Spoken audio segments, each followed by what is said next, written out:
It's draw number 4 here of the Nova Scotia Men's Deloitte Tankard here on Bell 5 TV 1. And we're featuring a couple of teams here that are trying to maybe turn their championships around. It's Brent McDougall 1 and 2 versus Mike Flemming. Now there's been a lineup change, and we'll talk about that in a little bit. Kevin Ouellette will be doing the skipping here in this one. My name's Dan Hobson, joined alongside by Pam Sullivan. Of course, she coached the Team Grey at the Junior Men's Championships just a couple of weeks ago in Lower Sackville. Pam, thank you for taking time on your busy schedule to join us, and congrats on your team on a really good season. Well, thank you very much. It's certainly a pleasure to be here. You get the best seat in the house. Yeah, we can pretty well look at things and get a good view. And, of course, everybody who wants to get a better view can come on down to the Dartmouth Curling Club and get a good view from ice level. $5 just to get in. And, this is pretty well a make your move sort of Thursday in this field. And McDougall 1 and 2, as I mentioned, and Flemming. I think McDougall is 1 and 2. 1 and 2, and Ouellette is 0 and 3. So, if these guys are going to try to get themselves into the playoff picture, because they take the top 3 teams after the 7 draws, and now's the time they got to make moves. But it's definitely going to be a tough one here for the Mike Flemming team, and they made that lineup change hoping maybe to get a little bit of a spark and turn their fortunes around. Let's get your thoughts on this one. You know these guys very well.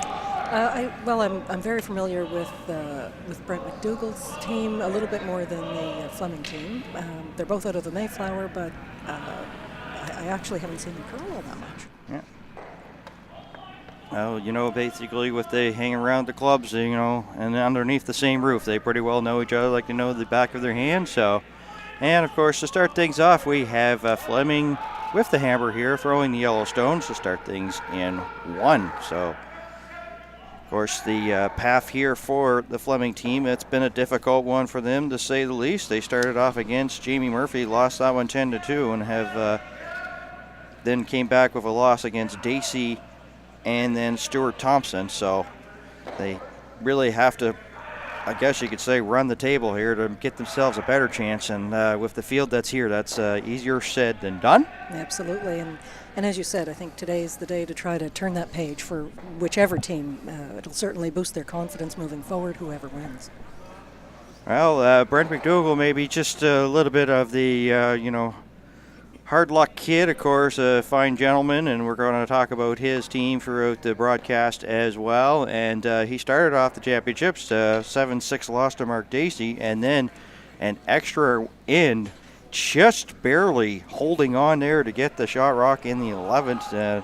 He was facing 2 Murphy Stones and just held on to get that win, and then followed up with a loss to Stevens. So, you say, in this championships with this format with 7 draws, you want to stay away from 3 losses. That's the case now here for the Kevin Ouellette foursome, and so it's that's pretty well the task here for them. They pretty well have to run the table to even just get a chance here. But 3 losses, chances are pretty, doesn't really show in their favor. But thing is, now of course they just have to really concentrate on winning and hope that the rest of the field comes back to them.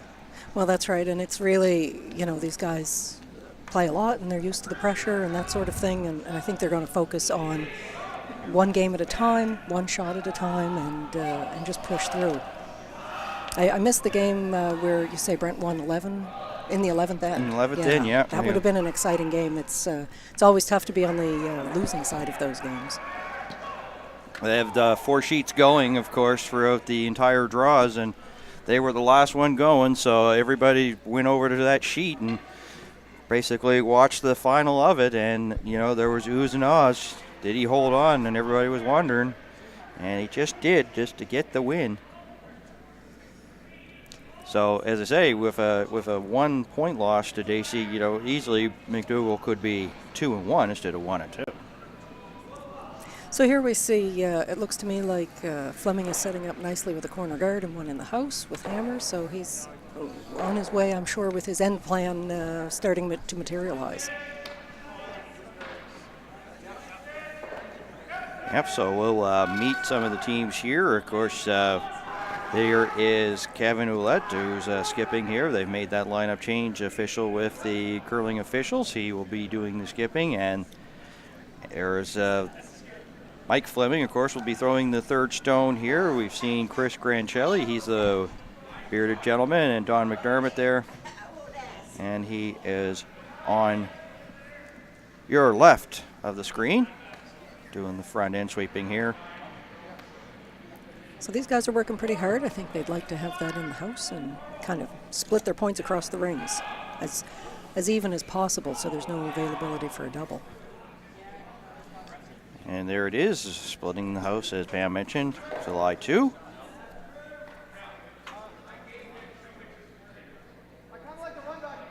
Working with Luke Saunders a couple nights ago, found out that Brett McDougall won a most sportsmanlike award, so there he is. And this is Martin Gavin, the third on the team. Kirk McDermott in the beard there to your right. Close. It's close. Oh boy, it's just got it very nice. Yeah, just held on. And Adam Barry was the lead there, and of course he was on the right of your screen at home. So now you've met the participants here.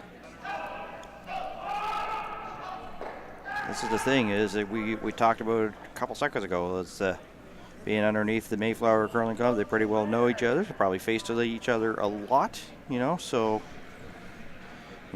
basically there's no surprises, and pretty well what you got to do is, take a look at your opposition, capitalize and see what maybe their weaknesses are, and try to use them to your advantage, and that's pretty well the game plan for both these teams.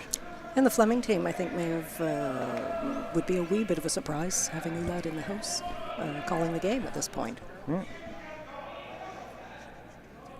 Replace that stone that Brent hit on the last one. So as we're moving along here in first, skip stones. Brent McDougall makes his way up.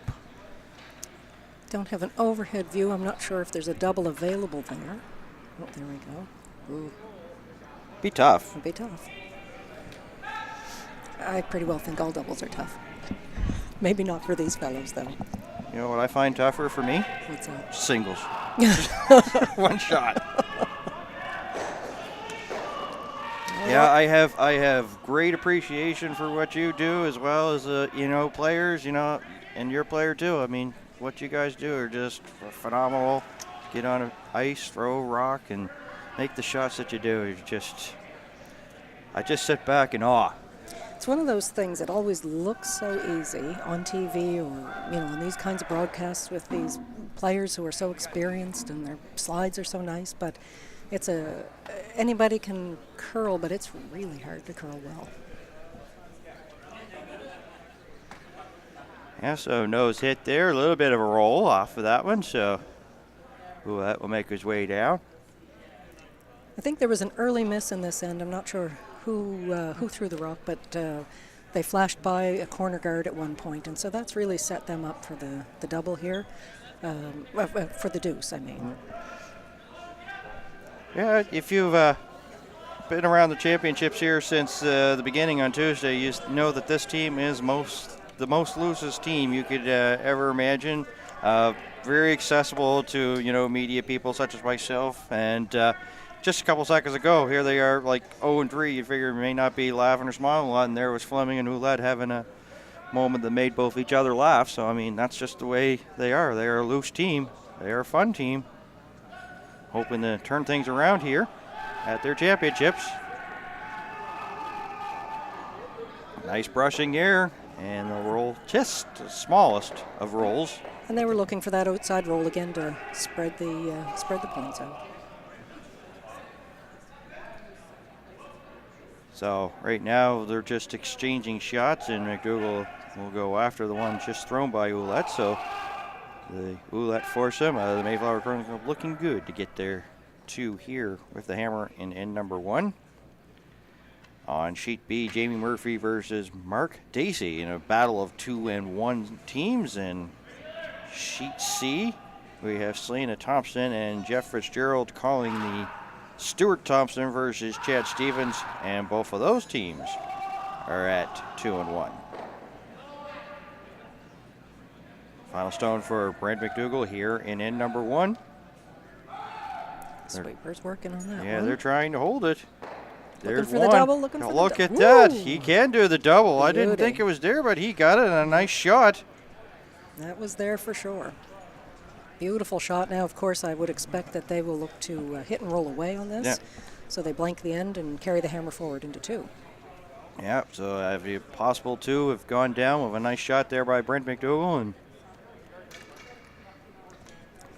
on these hits, the ice appears to be running fairly straight based on a few of the earlier shots. Let's see how this works out.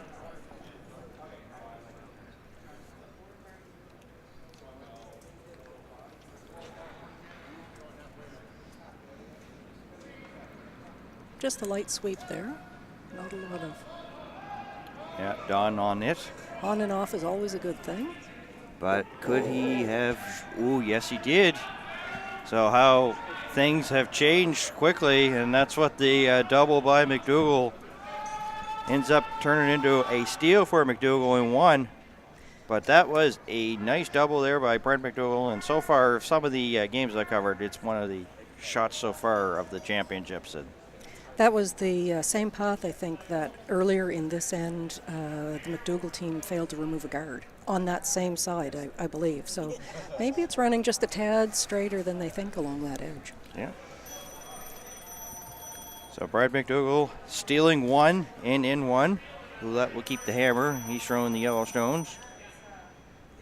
Nothing to report from the other sheets. It seems like we are the ones that are the quickest to play. Yeah, sometimes, you know, I have to be honest that sometimes the games that I've called have gone 3 hours, so I don't, you know. It's a long game. Yeah, It's a long exactly. game. So I was just saying, oh. So when Pam says, oh, I got Dan Hobson. It's going to be a marathon. That's it, taking the day off or something. Oh, it's great. I'm glad you can join us. I say busy schedule. And Right to the top of the button with their first. And Ouellette, of course, is looking to play aggressively. He's got a corner guard coming up from his lead. Don McDermott Jr. So he wants that about halfway in what we would call, well, maybe zone 2, almost zone 3. That looks pretty good. Line looks good. Looks great. Just what the skip asked for. Yeah. McDougall says, I'll, you know, want to protect that one that's in the button right now. And so he'll ask Adam Berry to throw up a guard as well. So. And of course, those guards, with the 4 rock rule in play, those guards can't be removed just yet. So the protection is really great.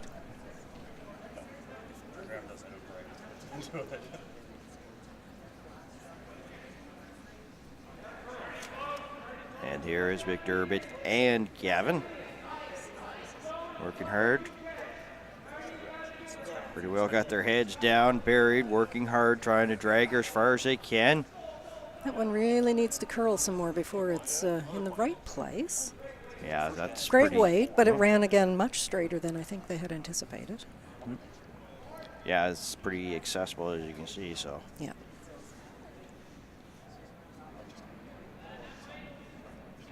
Good port for McDermott to come through, remove that one, and maybe try to get a roll. Francelli sweeping. Flemming going off for the trip. Definitely through the port easily. And a little roll behind cover peeks out the other side, though, I think, where it finally lands. Yep. So you can't see by the screen, but the corner guard that was placed earlier in the end. There it is, There yep. you go. And Brent's going to run that out of the way now. In cleanup mode, And those rocks out in front at this point would really be helping the team with hammer, so he needs to get rid of that, keep that end a low-scoring end, or at least prevent them from building up too much. Kirk McDermott, is this a nose one? Yes, it is. Really close to doing the run back on that. Yeah, just flew by towards the back, and now they have have a couple. They have a couple of guards, but right now they could be more of a hinder to him because now Ouellette has a couple of places where he can hide, and he'll put it in the capable hands of Chris Grancelli here.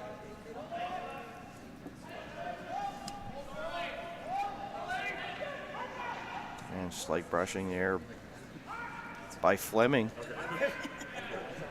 Blue guard coming up on them, but they're going to be A-okay and buy that first one. And the curl is nice there once it crosses over the center line. yeah, it'll come to a rest there, just touching a little bit of the front 8. Deloitte 2, and he has one double in his back pocket. And so Brent is lining up. He wants to see if he can get a double out of this. exactly, yep. Guard is out there a good distance. I think this looks good.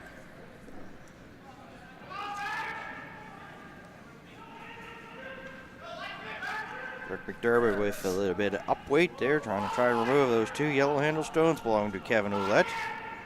That's really hugging the center line. He's coming now. Yeah, easily by that port. There's the one, and a nice shot. Beauty. And the shooter goes as well. Kirk McDermott says, hey, Skip, I can do doubles as well. I heard a terminology of one of the games that they call it. Said, yeah, it's a great shot until your next one. And, you know, all of a sudden, it's just that quickly, it just changes. And well, it's important to flush down those bad shots and remember the good ones from the curler's perspective.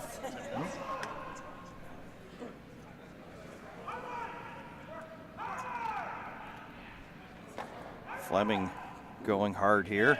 That blue one, as you see, coming right up. And now that they're behind the guard, they're trying to bury it. That's a great line. yep, McDermott with an extra little last scrub to get it there. 8-foot area. July 1. And Brent is looking at the run back here, I think. Lining it up.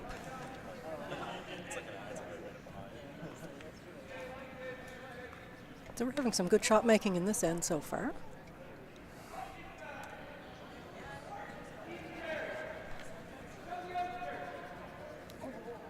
Gonna basically ask Martin Gavin and have a little end-to-end conversation from one end to the other.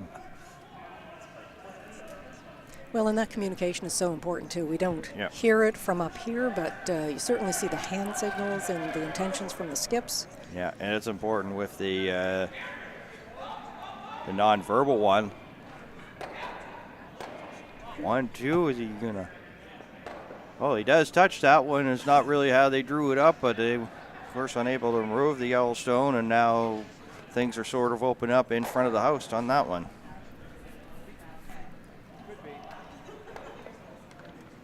That wasn't, I don't think, the intention, but it certainly simplifies the end from Oh, yes, from the very much. McDougall team's point of view.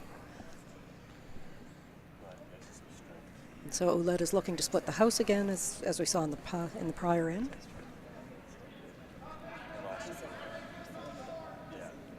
So the boys were telling me this morning here on the Mike Flemming team that Kevin Ouellette said that he lost a bet, and that's the reason why he's skipping this game today. That's what they told me.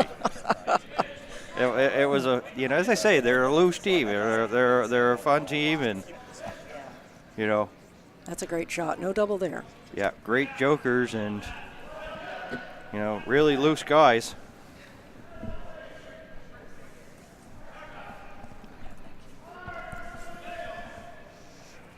So as you see, as Pam said, double not there. So Gavin has a choice here. Durbin going hard here for the Brett McDougall force. Really curling. He's looking for a roll to go closer to the other rock. The roll. Ouellette pounces on it. Going to try to scrub it to be second shot.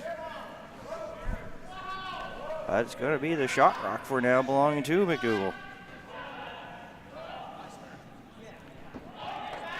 So I think the McDougall team is looking to lure the activity over closer to the yellow rock, hoping again to be able to double out similar to last time. Well, you talked about it a couple seconds ago, the great shot making, because, even to get it over there after, you know, the impossible double. That was fantastic work.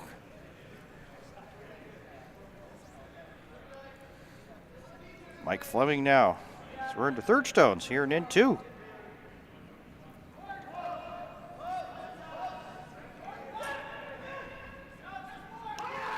McDermott working hard. You could hear Ouellette intentionally saying hard, and he is going hard as he can.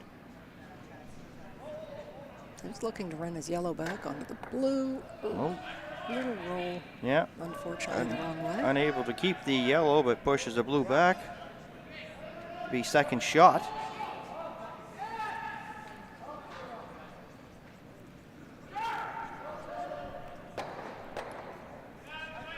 Murphy's got a single point on Dacey in 1-0 there.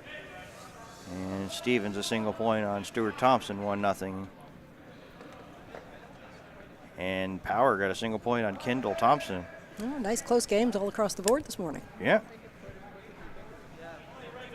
Kendall Thompson, the only undefeated team left in the men's field at 3-0. Power hoping to do that one. Power still looking for his first win. He's at 0-3. Like I said, Stevens and Thompson on sheet C with Selena Thompson and Jeff Fitzgerald, 2-1. And Murphy and Dacey also 2-1. So by the time this fourth one draw comes to an end, there may be a little bit of separation from the top teams and the other bottom teams by the way things are working out.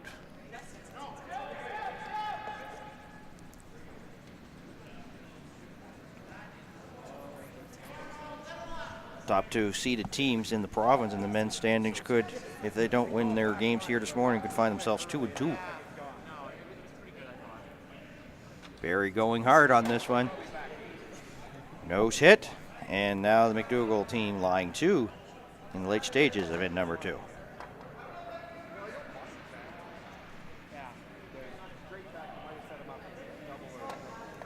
So they're looking at their choices here. Definitely want to go after the top rock.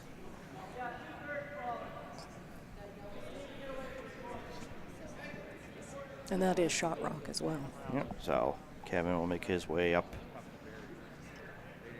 ice.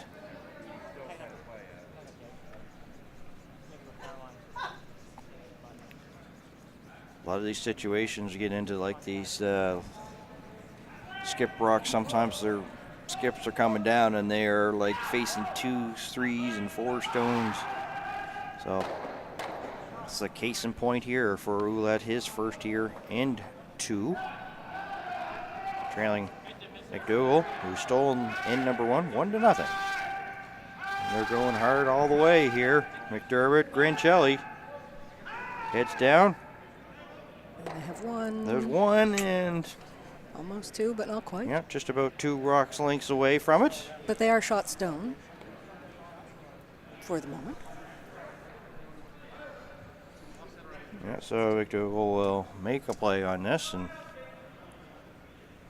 even before it even came to a rest, McDougall was up there. Now he wants a little bit more ice. There's out of our camera's view, but he's pointing a little bit over. So he's coming at this inside out. Has a little more ice than we saw on the other. I'm thinking he's going to play a quieter shot. He definitely wants to stick around. Yeah. Force and have a force here, get an easy hammer back.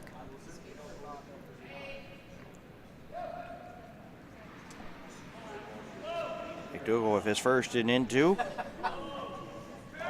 Sweepers on and off. That's always a good sign. And what a great roll. And we'll roll over to the other side of the sheet. 8-foot area. As McDougall lies 2.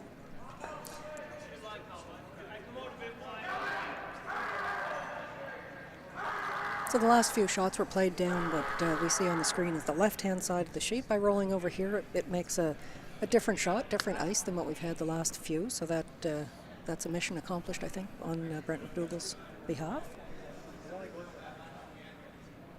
And a straight nose hit here will give them 1. The Flemming team, that is. For sure, yep. Well, you said it earlier. They have to, shake that miss there by Kevin there in the first, which resulted in the steal. Final stone, Kevin Ouellette here in number 2. Hit and stick for 1. Looking pretty good, I think. Yep, nose hit. Yep, Boom. there it is, nose hit. Beauty. Gets a single here in 1. So Team Flemming, of course, paid skip by Kevin Ouellette, 1-1 as we head to in number 3. McDougall will have the hammer throwing the blue stones.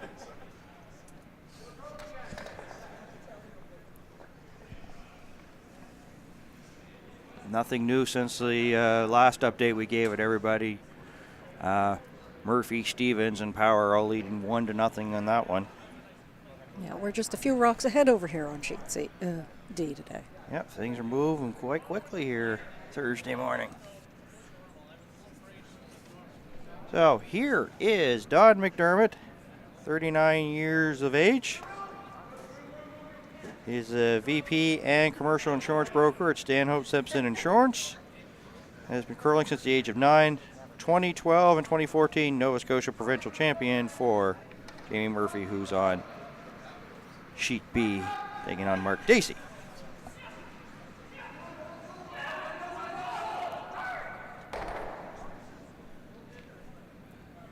So they're looking for a center guard out in front here at the other end. There we go. Yep, right on the button. Well, not on the button, but right on the money. Exactly what I think the skip had asked for.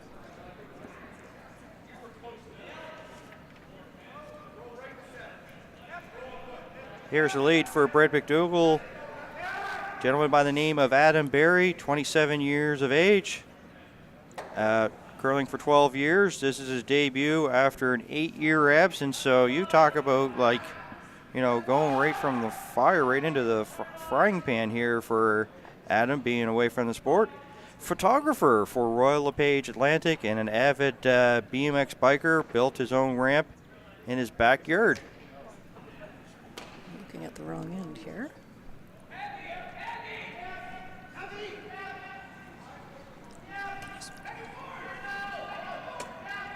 That's better. So we can see that the first rock for Brent McDougall went into the 4-foot, and it's completely buried. So that's a great first stone for the McDougall team.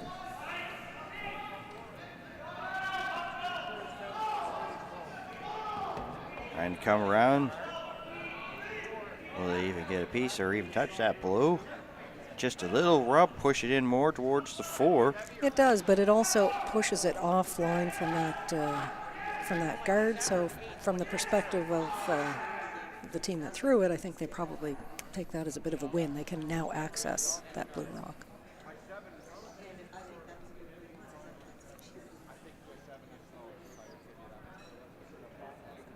It's kind of surprises me that Adam has time to, we talked about an 8-year absence in the sport, but, to build a, bike ramp in your backyard, well, if he gets back into this more actively, I don't think he'll have a lot of time to, revamp it and make some changes to it.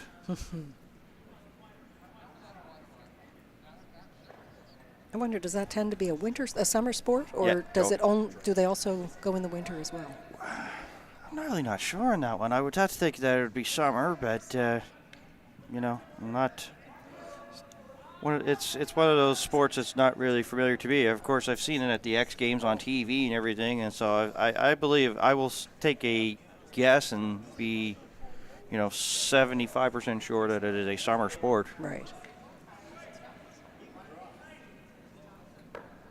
So this has the possibility to do some real damage there in the house for the. Well, he opened that up. That was Chris Grancelli, 45-year-old. 35 years of curling experience, account manager for Eustis Insurance Group.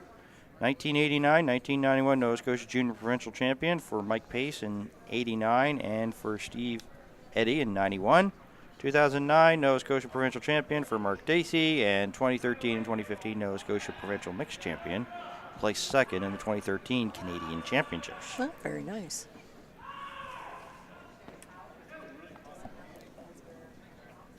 So it looks like We're trying to bump back the blue onto the yellow and knock the yellow out, I think. Here's Kirk McDermott, the 33-year-old. 30 years of curling experience. Started at the Dartmouth Curling Club, which is exactly where we are here. And comes from a curling family, no doubt about it. Sister Kristen skips in the women's event. Chartered accountant at Levy, Casey Carter McLean.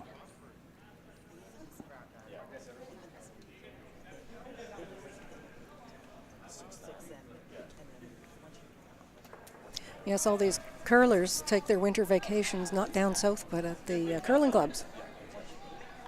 Yeah, they must have, great, some of them have their own businesses, or some of them have, great places they work at that, pretty well winter. They're pretty well away a good chunk of the time traveling, being at the cash spiels, bond spiels, and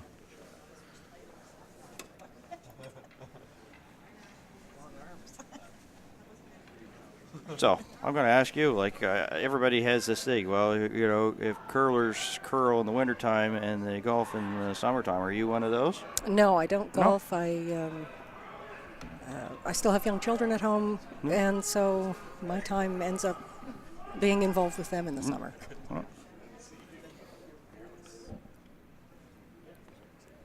So just remove that out of all of everybody's train of thought on that one. So not necessarily all the case all the time. There are a lot of people that that do golf in the summer. That's for sure. The other one that seems popular is lawn bowling in the summer. I've never played that, but I've heard a few different people talk about it as an interesting sort of take on a curling type strategy. Yeah, one of the guys that does some broadcasting for us, John Simon, is in lawn bowling. So, yeah. And I've talked to him in the past about the similarities between it. And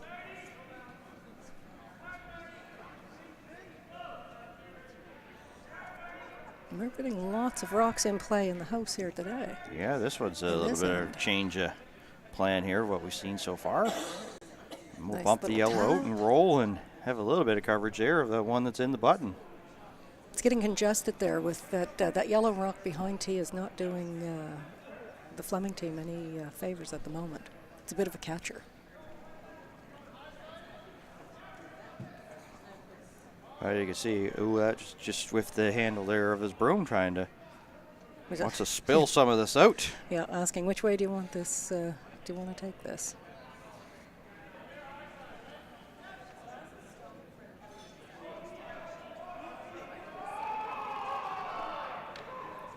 There is Mike Flemming, of course, was usually the skip of this team, but they made the lineup change and going to throw third stone today, 39-year-old.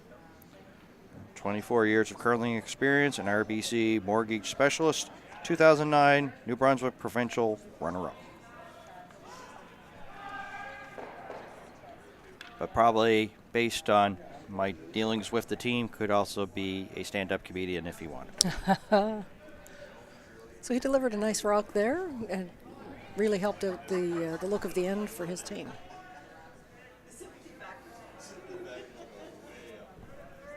Yeah, it's in a real tough spot there for Martin Gavin to get. So Brenda's lining up the double. I saw him sort of indicate that he wants bumper weight or board weight. So sort of a quiet hit here is what I think if I understood his hand signals correctly.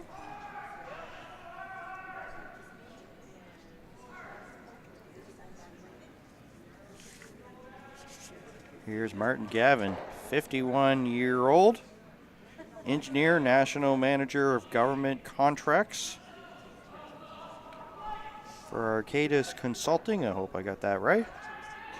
And a three-time Brier participant for Northwest Territories with Jamie Cooey, 2009, 2010, 2011. Hasn't played in the Nova Scotia Tankard in 10 years. Last played with Brent 13 years ago, coaches another men's team, and participant with Team Paul Dexter's. Seen Paul, I think he's a fifth member here for Brent McDougall here at the championships, doing some warm-ups there before we went there. Mike Flemming. Throwing a missile here. Bounces off that one. Pushes one of the blues out and sits there for shot. Yeah, they really needed that. He's set up nicely there, sitting first and third shot.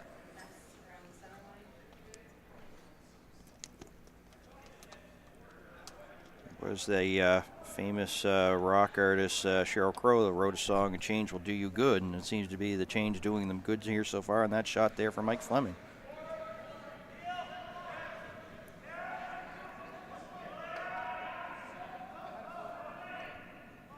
I think the sweeper indicated that this rock is a little heavier than what Brent had called. He looked for backline weight or maybe board weight.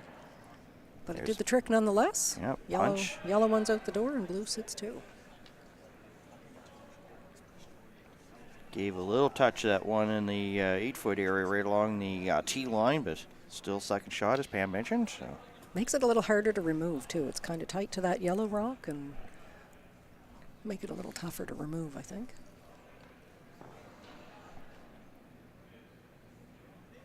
McDermott to Chris Grancelli. Whoops.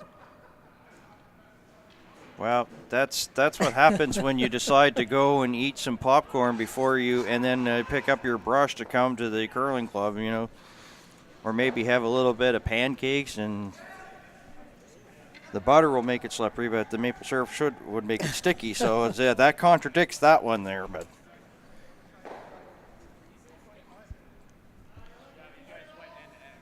So they're coming down on the with this turn. You should get a good spin off, and I think he's looking, of course, to try to punch the second blue stone out as well. So he's looking for the double here, I think.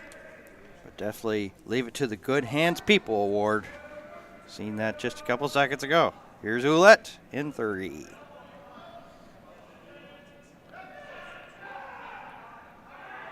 Now Grancelli going hard here. One.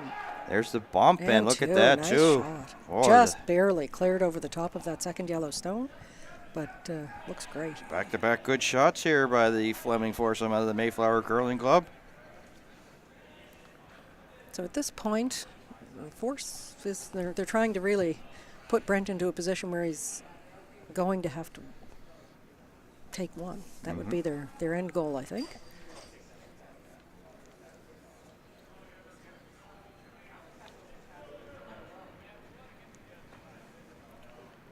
Brent McDougall making his way up ice, and of course the Brent McDougall media relations person hands us information on him, and it says Brent McDougall, age 50, is what it says, you know, basically. Curled more than he really wants to admit, so that's another, has curled for years. A postman for Canada Post, so they also have, like, you know, Canada Post curling, I believe. I think he said in the past to me. 3-time Nova Scotia mixed champion, won MVP and Sportsman Award at the Nationals, as we've mentioned. 3-time participant. Well, maybe I should have read this before. Yeah. 3-time participant at the Postal National Championship, so there I am with that. And 3-time 35 and over provincial championships. Really close to the double there, just skinnied by the other one. Lives at the Mayflower Curling Club, and he does live at the Mayflower Curling Club. And a snappy dresser too.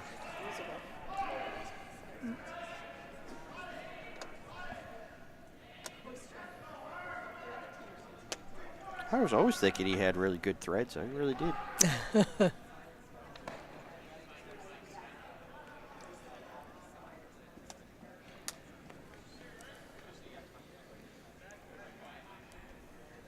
Going to make a play on that blue one in the back there. Yeah, they'd like to hit and stick, I think.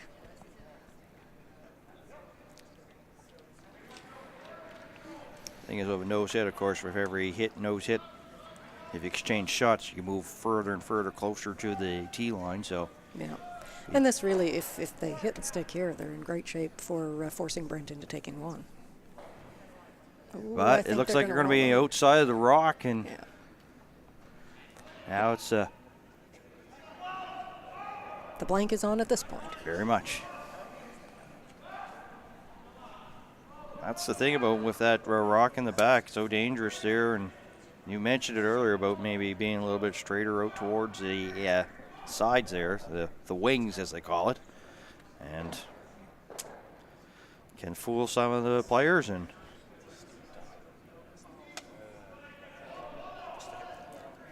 I wonder if the guys know. Like you basically, what I'm looking at and seeing a lot of talking back and forth and a lot of smiles, and look at some of the other sheets. You don't see like that between a lot of these back and forth between teams. But it's the case in point is that these guys love being here and have fun. It's the way to be. It is the way to be. You don't want it to be a painful experience by any stretch. Well, that was a little bit more nerve-wracking than it needed to be because McDougall was, hoping that it held on enough, and he did to get the blank. Yeah, I would say that was right on. He got a nice spin out, and he's pleased to move forward carrying the hammer. Blank in threes. We head to 4. McDougall with the hammer throwing the blue stones. Score remains tied at 1. Speaking of tied at 1, Pam, great segue. Stevens and Thompson tied at 1 as they play 3. Sheet B, battle of the 1 versus 2 teams in the province, Murphy and Stuart Thompson. Or pardon me, at Mark Daisy. Looking at the early morning, folks. Murphy's on top here of Daisy 2-0 as they play the 3rd. And they blank the 2nd, so it's still power leading Kendall Thompson as they play the 3rd. So we'll keep you updated on the action taking place here. And draw number 4, Nova Scotia Deloitte Tankard here on Bell 5 TV1. She's Pam Sullivan. My name's Dan Hobson, and we're delighted to be here. Thursday morning from the Dartmouth Curling Club. Men have 2 draws today, so this is pretty well, make a move Thursday here at the Tankard, sponsored by Deloitte. So, of course, free guard zone in play, so the yellow one out there can't be removed, as Pam mentioned a couple ends ago. And looks like the McDougall team is looking to come around and bury one. That corner guard really didn't get over as far as they might normally like it, so I think the McDougall team is looking to take advantage of that. However, this looks pretty hot.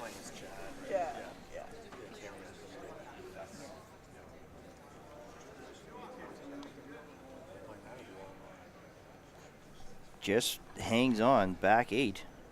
Yeah, and that would be fully exposed, so.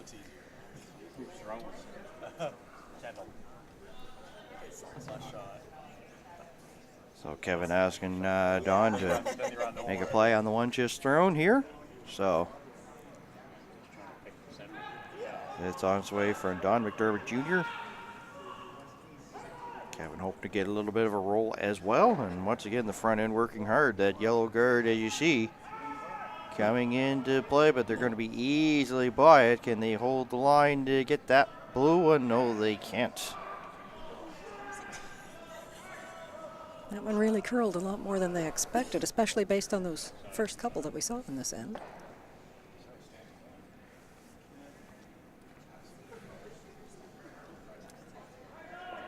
So here's Adam Berry now.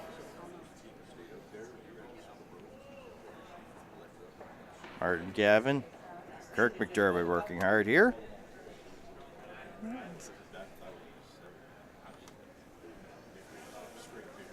And this one's going to make its way into the rings. As they try to encourage it to curl. Lines up quite nicely with the one in the back. Still maybe about a third open.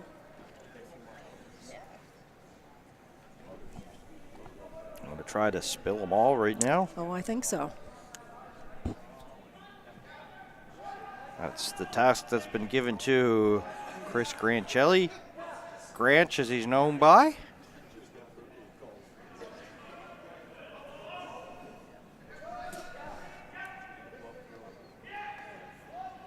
So far. Hasn't started to curl yet. There it starts now. Yeah, not touched by the brushers. I think we've got one, but not two. Rose the blue, and then we'll be the shot clock for the meantime. We had a lot of rocks to play in 3 and ended up being a blank, so looks like could be. It's great to be able to have the skill to deliver those doubles and clean things up, eh? Oh, yeah. It's definitely helps to, you get into like a situation where you maybe feel like you're in over your head, but if you know very well that you're confident in getting the doubles, that just makes you feel a lot more confident. And what it also does in a sport where you're trying to generate offense is that, well, if we get into a little bit too deep, we have that double in our back pocket to pull out at any time. And Barry going hard here. Can they get it to the rings? Yes, he can. Great work. His face is about as red as some of the logos and the 4-foot area after that one, as he worked hard to get it there into the 4-foot area.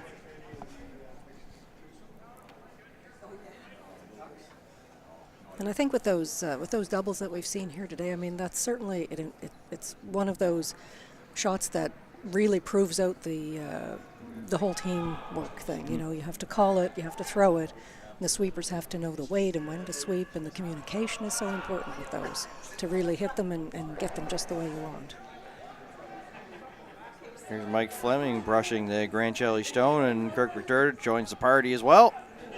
They're just looking for a freeze here, I think. Coming up a bit short. And we'll block the center line in the meantime. Just outside of the rings, as you see.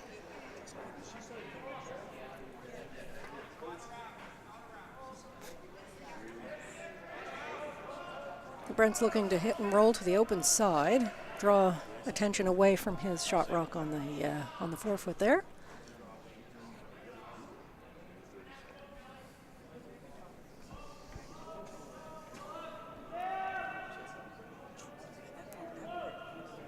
Kirk McDermott in number 4.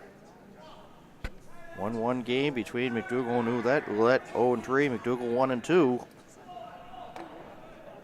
We'll roll and just will hang on in the 12-foot area. Very nice shot. Well, McDougall have a little bit of pressure here in the midway point of end number 4, line 3.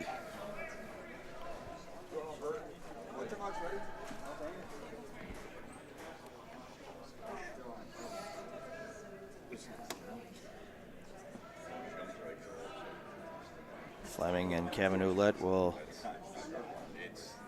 have a little bit of a conversation, and just before he gets ready to throw third stone here. Oh, I think we're going to have a conference. Well, they didn't bring the coffee or the croissants, but maybe even the PowerPoints, but they'll have a talk about this here, what they want to do here. Of course, both teams have 2 timeouts. 90-second timeouts to use if they choose to. So I think they're just, they want to make sure that all members of the team, I think, are on the same page in terms of the strategy and the outcome that they're looking for on this end. And it looks to me like Mike Flemming is looking to draw and come in around. Trying to put some pressure on the other team and really raise the stakes a little bit.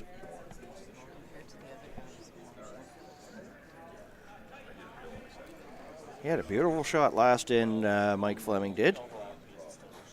Hoping to once again have the same magic as he throws here in number 4.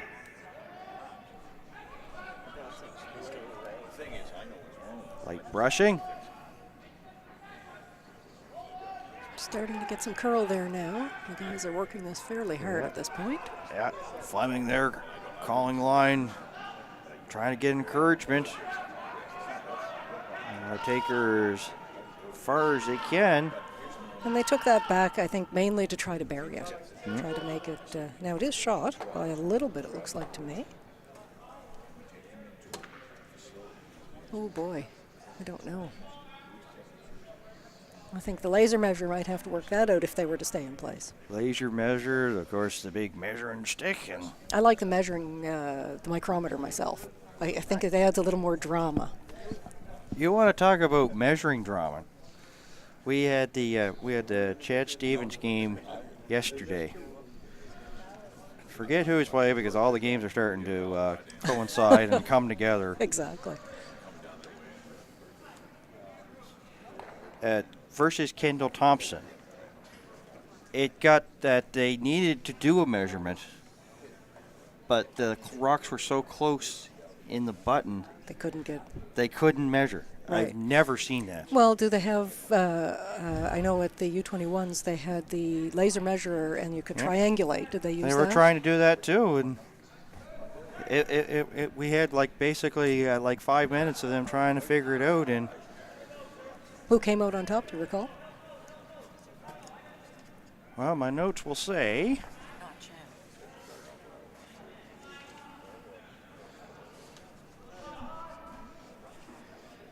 Thompson, because I believe that was in the 7th. So. Okay.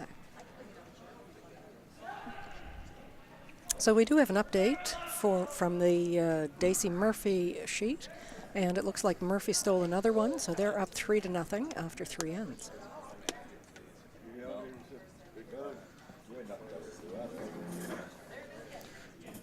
Daisy started off undefeated, and now, as you mentioned, trailing in that one. So. But it's a long game, and 3 points is certainly not insurmountable, rather. Yeah, both Murphy and Daisy come in 2-1 here.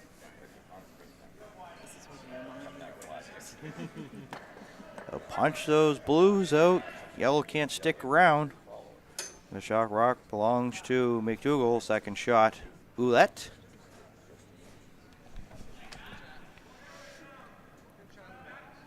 If McDougall could ever get to the knocking that one out on the 8-foot there, the yellow rock, at some point he could get a handful of points here.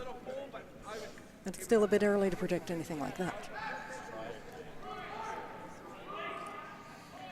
But that's what you skips and players do is think 2, maybe even 3 shots ahead. Already assess the situation, thinking if we make this, then they have that, and then Yeah, half the time I think it's you have to think about what shot you want to make as well as what do you want to leave the other team. Yeah. What do they not want to have to play? Yeah. This is really hanging out there. I think he's looking for a draw. Really needs to curl at this point to get where I think Brent had his broom. I see one of the sweepers trying to tell it to sit. Exactly. Yeah, sit or stop. Using your Jedi mind control on the rock. It's a bit of a dangerous rock.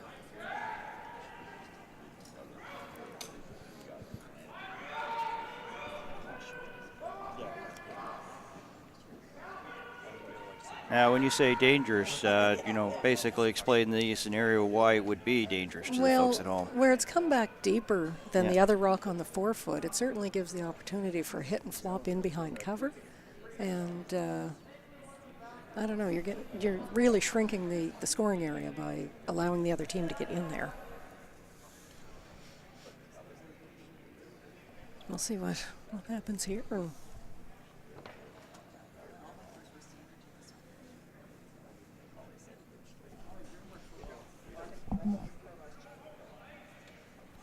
Yes, when I look at the ice, it looks quite open. I think it should be fairly straightforward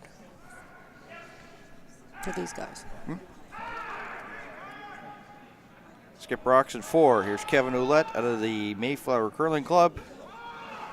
A lot of people probably say, well, it says Flemming in the corner. They made a change, of course, where the official team name will be Mike Flemming. Ooh, they got to go hard on this. Yeah, they got to get by. They just touch it, and the reaction there from Don McDermott tells you the outcome of that one is he was not too pleased. That's a tough break. We really needed to paper the guard to get the roll in, but that's unfortunate. Now for McDougall, do you block a path here for Ouellette here? Making it hard to, maybe block the one that's there that they have their brooms close to? Or do you bring another one into the rings and make it, basically try to be away? And I don't know that you want I'm just looking at the one in the back of the house on the 8-foot. Yeah. In order to count a third, you have to be in quite close. Yeah.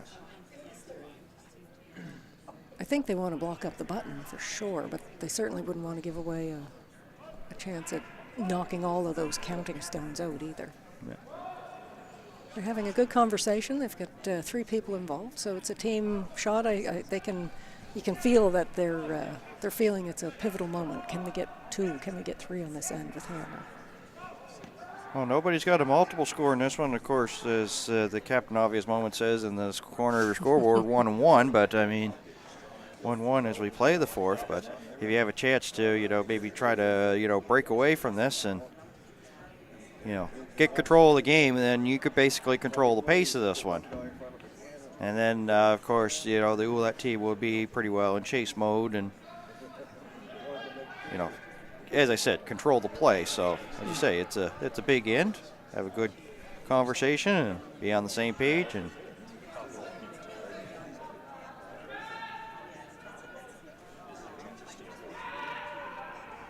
so this is Brent McDougall's first shot here in the 4th end. Greg Power on sheet E trying to be a giant killer is another point in 3, 2-0 over Kendall Thompson as they play the 4th. Brent McDougall is first of 2 and 4. Sweepers are on this from the get-go. I'm guessing they think it's a little bit on the light side.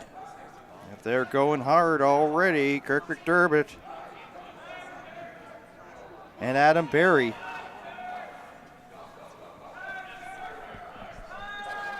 Well past that first yellow one, and they're right there to stop there in the top 12. Well, that blocks the access to the button.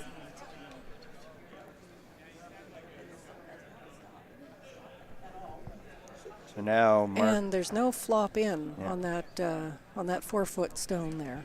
Yeah. So Mike Flemming, Kevin Ouellette. So just like the previous one, the Brent McDougall team had a good conversation, and turnabout is fair play is now Kevin and Mike looking and assessing everything, and looks like they're wanting to play just a tap back.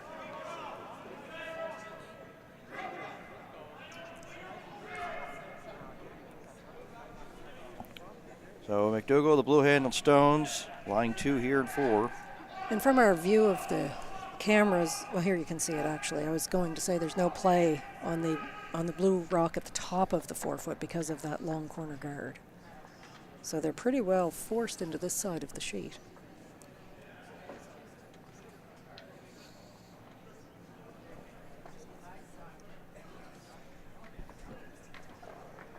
And as we've seen in our previous shots, they're pretty clustered and lots of a lot of blockage right now of that scoring area. Ouellette here in 4. So he's tapping his own yellow. Ooh, he's over curling though, I think. Yeah, by the first. Taps the blue and the yellow comes closer. So he's opened the door for 3 for sure.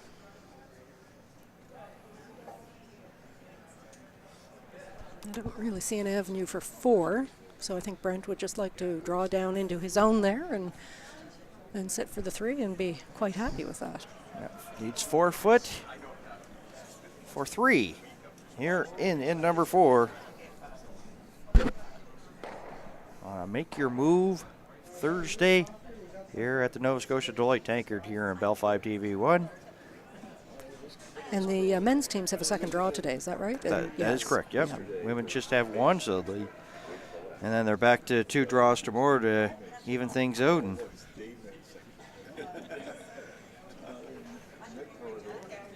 And we get closer right to the end, and, a lot of these teams are definitely,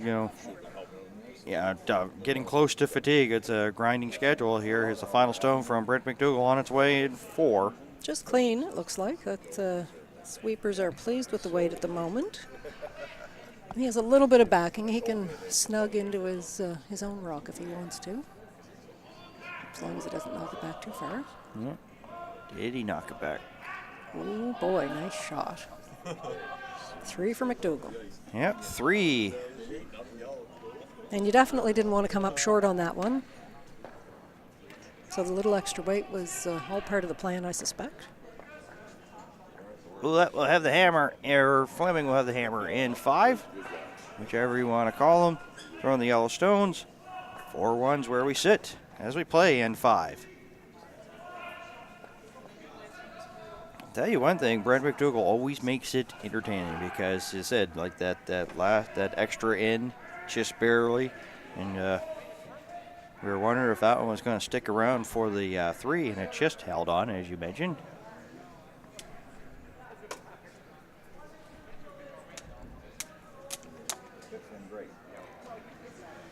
So I don't know if we've updated on sheet C, but Stevens is up 2-1 over Thompson, and they're just pulling into the last 4 or 5 rocks there in their 4th end. So they're a little bit behind us at this point. That's a lot at stake of that one. 2-1 teams getting together on that one. That's another game we've got going on. Jeff Fitzgerald, Celine Thompson have the call for that one.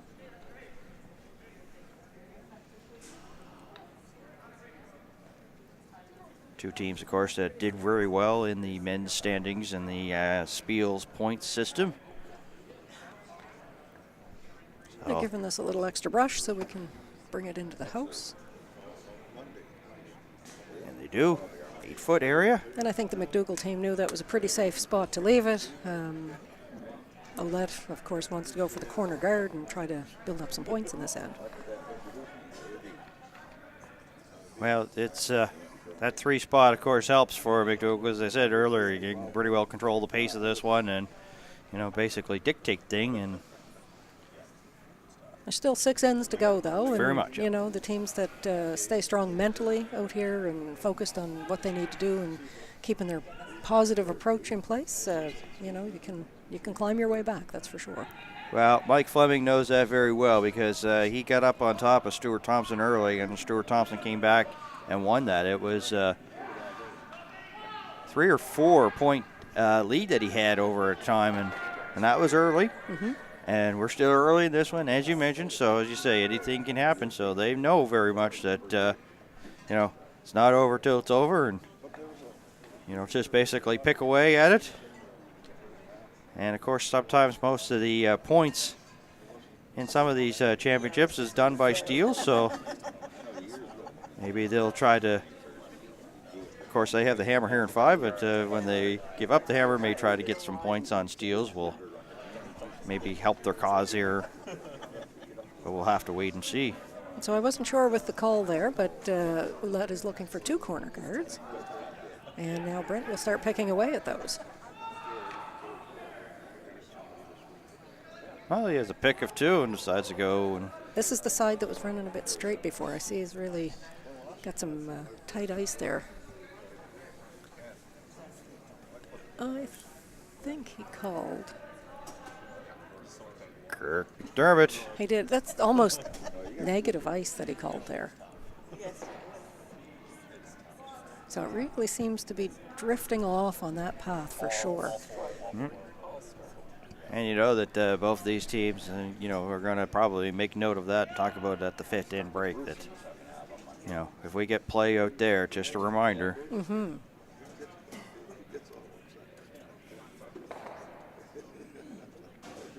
Grand Shelley will. So this is fairly textbook. At this point, Brent McDougall would be very pleased to be keeping the attention out in front of the rings. Yep. The fewer yellow rocks in play, the happier he will be, that's for sure. Yeah, Grand Shelley will just replace the one that was just removed there by McDermott, so.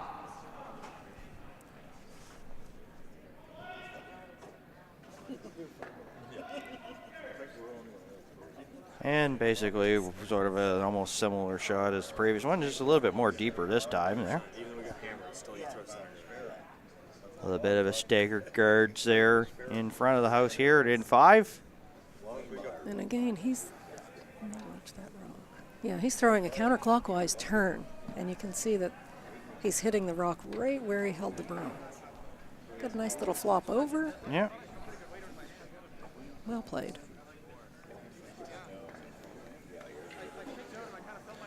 And the McDermott sort of having a little chit-chat off-screen between each other.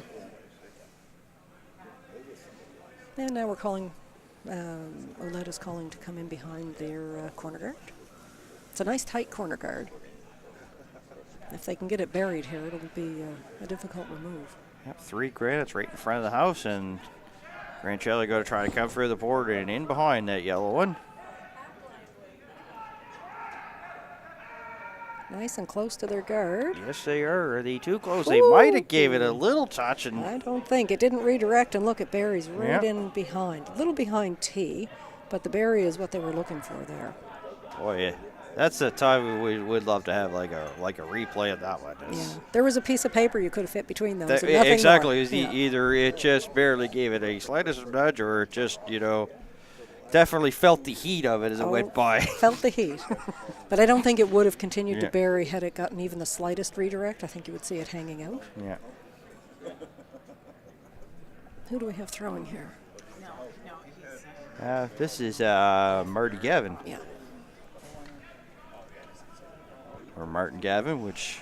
Well, I saw in the paper that the bios, he goes by Marty, I think, mainly. So this looks like it's just going to be a straight peel. He's just going to catch the corner of that rock. Little bump in for 2. 2 of his rocks rolled in, that is. Yep. Well, I think it's probably one of those situations. It's Marty Gavin when things are going good, but Brent will probably call him Martin when he's mad at him. kind of like we were when we were kids. Exactly. It's all of a sudden.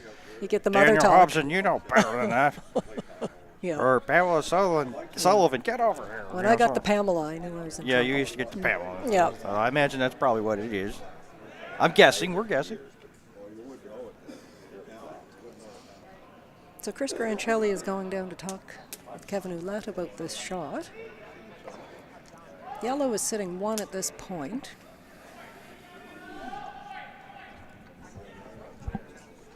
But with Hammer, they really need access. Those rocks on center are really presenting a difficulty relative to trying to score a multiple at this point. This little break here has allowed us to update things on sheet E. Kendall Thompson on the board, single point in 4, so it's 2-1 as they play the 5th. Still Stevens over Stuart Thompson, 2-1. Murphy's starting to run away from Mark Daisy, 4-0 as they are in the 5th. Successive steals, he certainly got, the score isn't running up that high, but it certainly demonstrates who's in control of the game typically. Very much, yeah.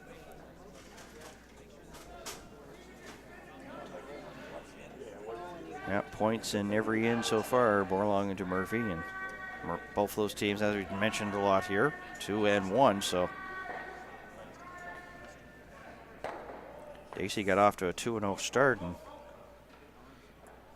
trying to prevent going 2-2, be on a 2-game losing streak. So they've settled on their shot here, and McDermott is delivering. I think he's got some weight behind this one, looking to get rid of some of that blue granite. And does. Just clipped their own yellow on the way out. Ooh. It opens things up, and so that part of the mission was accomplished, but it left 2 of those blue in play, just repositioned. As you see, opens up the front, opens up the house as well, as you mentioned. Yep.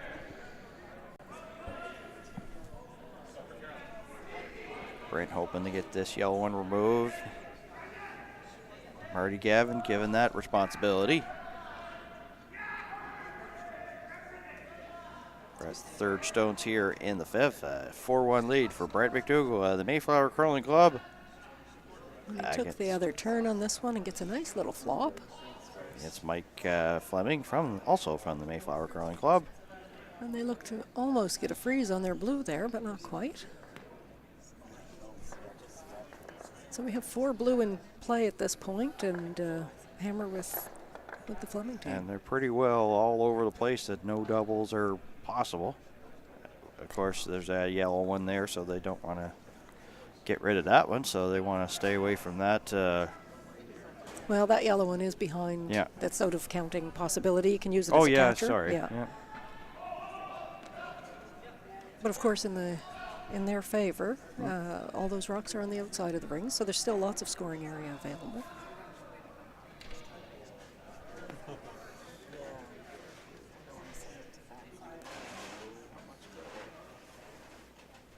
Ooh, that really curled over just at the last few feet. It was wide open, and now it's, I'd say, almost half buried.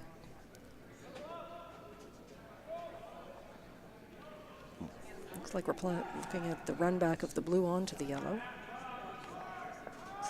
Yeah, it's there. Probably if you're up by 3, probably, you're going to do the shot, and now it's time to do it. And force the hand here of Ouellette here to face 4 on his last. Yeah, and if he does the run back, then he leaves himself a guard, in all likelihood. Whereas if he just went after the yellow and split it out, he wouldn't have anything in the house at that point, right behind his guard.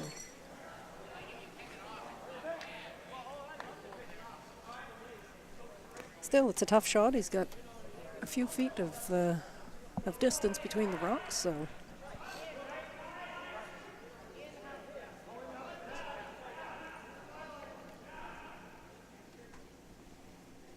Going back to in number 1, he had a beautiful double and ended up getting a steal as a result of it. Hoping maybe to get another steal. Here is Brent McDougall as we're into the skip stones here in end 5. Needs to curl a bit. It's coming now. Oh, Brent's hands are in the air. Yeah. Doesn't want him sweeping that. Oh, it's not. He'll He got the run back, but yeah. he didn't stick. Yeah. But still, he's got control of that access to the button on the one side, which I'm sure he's pleased about. Could have been possibly line 4, but he'll be line 3.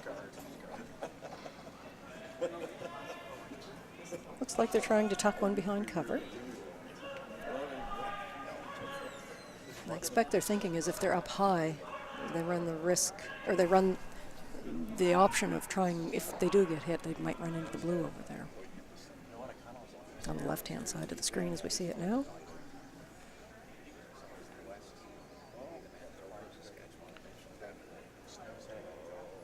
I see things are all tied up there on the Thompson-Stevens game, 2 apiece. Yeah. Stuart Thompson, he's been in battles here pretty well here at our championships. He's been down early but fights his way back, and case in point here against Stevens was down, and now, as you say, even Steven as they are playing the 5th. Yeah, they've been really back and forth. It was 1, 2, 3, 4. Everybody's getting one point in their end, and that's it. They're off of that one. That blue one may come. It's actually over curling, and that's going to even be short too. Yeah.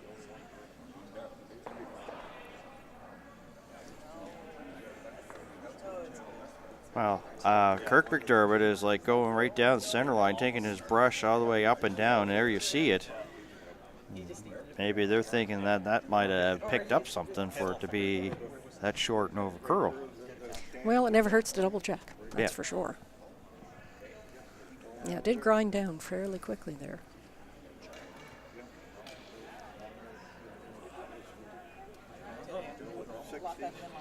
Of course, everybody always hates to see a pick ruin a shot. Very much, yeah. It's a little piece of grit on the ice, and and otherwise something that's basically out of your control, is determining your fate. It's difficult to handle, I would think. Part of the trick of curling, though, is to learn how to handle that and be able to move on. Yeah. Right. Well, if there's ever a group of 4 individuals that can shake that off, I mean, it's this Flemming team. Just, shrug things like water off a duck's back. Well, that's great.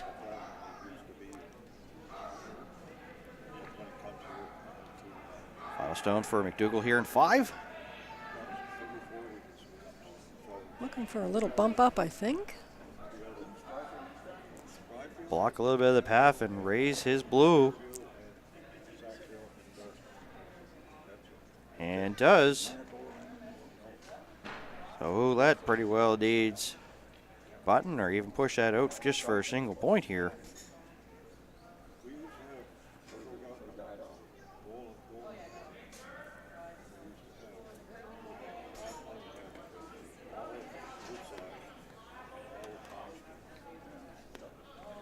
Taking a good close look at that was Kevin there coming up the ice there. So, And taking a good close look at the ice. Oh, very much. That would give us the indication that they think that something picked up on that his previous throw. So, and the thing is, they got to be really careful here because we've talked about how it's just a 3-point game. I mean, he's facing 4 and can't really afford to have what happened on the previous shot happen here. Yeah, hit and roll away would be a very difficult thing to have happen. Yeah, final stone here for Ouellette in number 5. Termit and Gringelli going hard. Doing a good job keeping the line. Starting to curl, but it looks like it should be good. We'll bump the blue out and sit there for their single point here in number 5. Make it 4-2 as we go to the 5th end break. So we're going to step aside here, take a little bit of a breather. You're watching Bell 5 TV1's continuing coverage of the 2018 Nova Scotia Scotties Tournament of Hearts on 5 TV1.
As you see, Don McDougall Jr.'s throw is on its way here in end number 6 as we return to live action here from the Dartmouth Curling Club at the 2018 Nova Scotia Deloitte Tankard on 5TV1.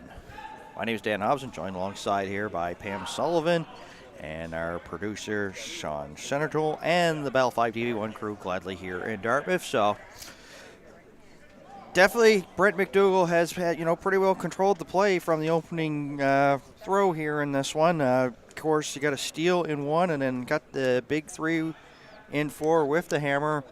Take a 4-2 lead, in command of this one, and we've seen ends where there's been a lot of rocks in play and then not so much in some other ends. So what are you expecting here for the second half of this one there, Pam? Well, I really think that the Flemming team will hopefully take their point. The skipper saved them with a big shot in the last end.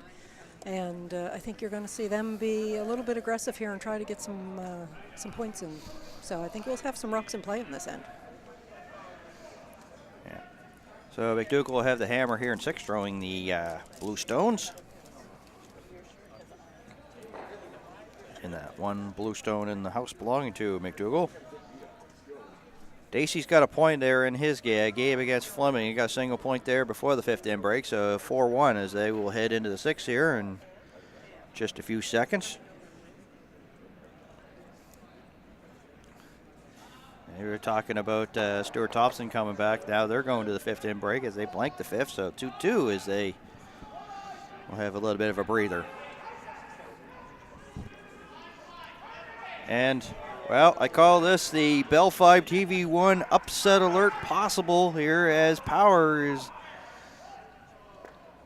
got 2 in the 5th, 4-1 over Kendall Thompson, and they have just returned to play in the 6th. Power 0-3, Kendall Thompson 3-0. But apparently 3 different people from 3 different sheets heard it. But as Pam has said, of course, we're talking about our game and talk about theirs. Pretty well same thing, Lots of curling left to go. Anything can happen. Leads with the free guard zone, not safe. Here's Adam Berry. And already giving a little indication that may be a little bit hot and heavy. Yeah, the sweepers are just getting to clean it there now. Bangs on the yellow, but the shooter will not be able to stick around. Of course, they would have liked that to stick around, but I think the main goal is to get that first one out the door. So he's looking to improve the position on his yellow stone from the last one and come in a little bit further under cover this time. Chris Grancelli slides out.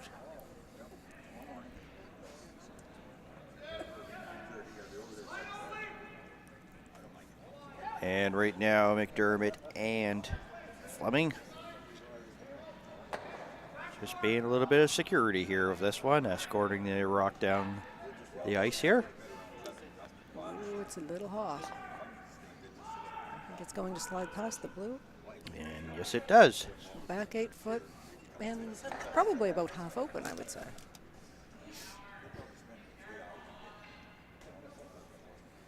And you are precise. The fine curling eyes of Pam Sullivan proving its case once again.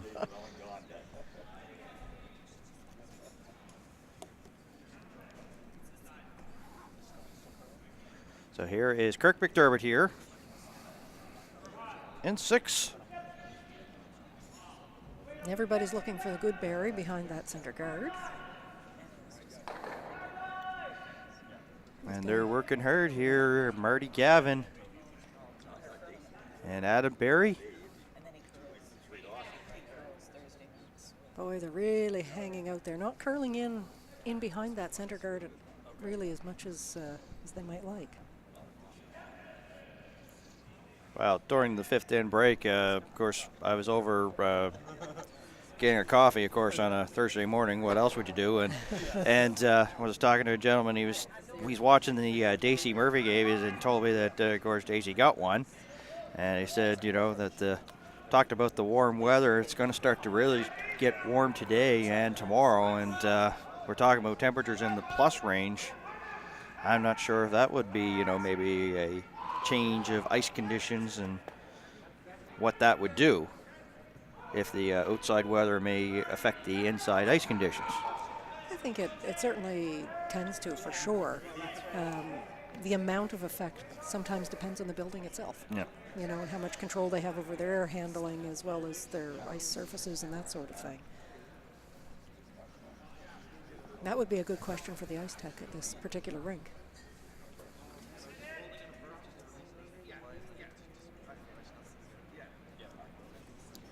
But for now, so far, it looks much like it did last night. I wasn't here announcing, but I watched most of the game.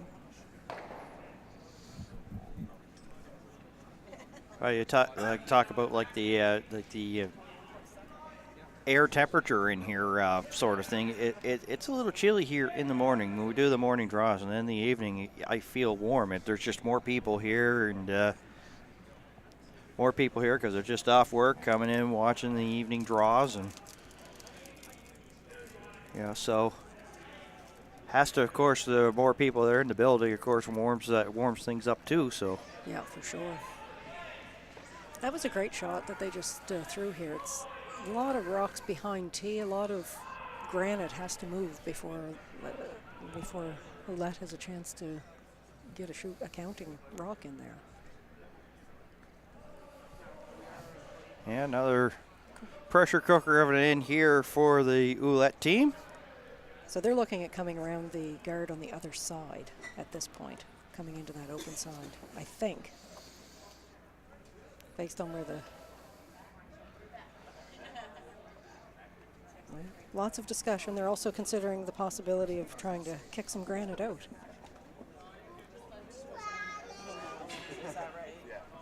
Well, as you say,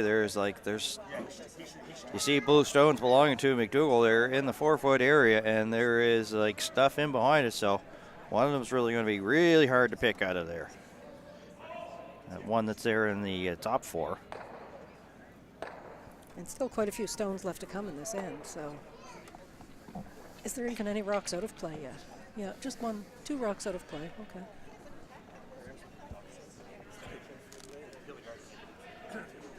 Maybe in a situation like that, there was only 2 rocks out of play in here at the championships.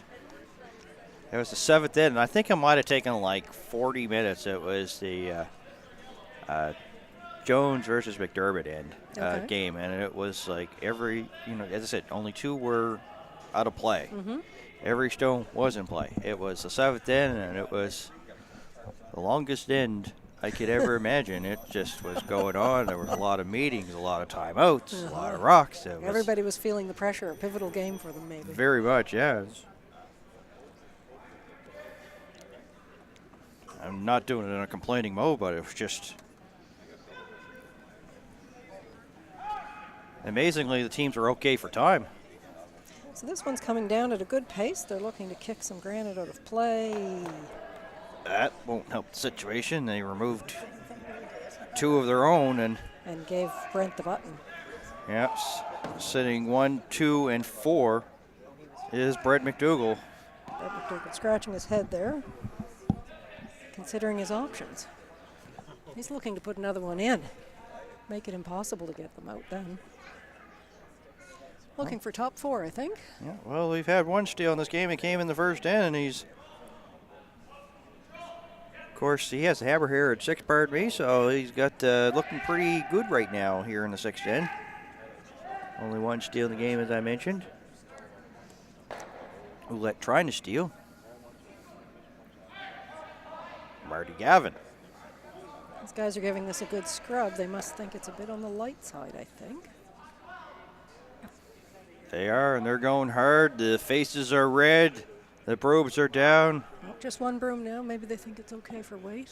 Looking for no. Yeah, okay. well, just stop there, top 12. But that closes the door for the other team to come in. So. Yeah, center line blocked, and now the one half of the sheet blocked off too.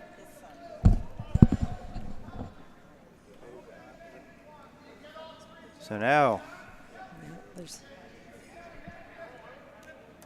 pressure once again back on the Ouellette foursome of the Mayflower Curling Club. And these are tough shots too. An open draw, it's still a tough shot, but when you start putting run backs and raises in there, they're just a little more complicated. The angle is everything, so if they can get one of these moving, they'll be all set here. Mike Flemming hoping for a big shot. He already had one earlier in this game. On its own. He'll just spill the blue off the front there. Opens a little bit of the path up, but I'm sure Brent will try to block it just like that. Yep, he would be happy, I think, with the block or even coming right in on the 4. And is this the second time this thrower has? Yeah. Yeah, 1, 2, yes, it is. Marty Gavin. Oftentimes you give a fella a second chance at something. He improves his shot over the first one. Well done, Pam. Took the words right out of my mouth. Well done. This is coming in a little quicker than the last one for sure. Not getting the curl that they were hoping for, though. Yeah, pretty well straight line coming down. Lies 3. For the moment, anyway. They're lining up to try to get a multiple here.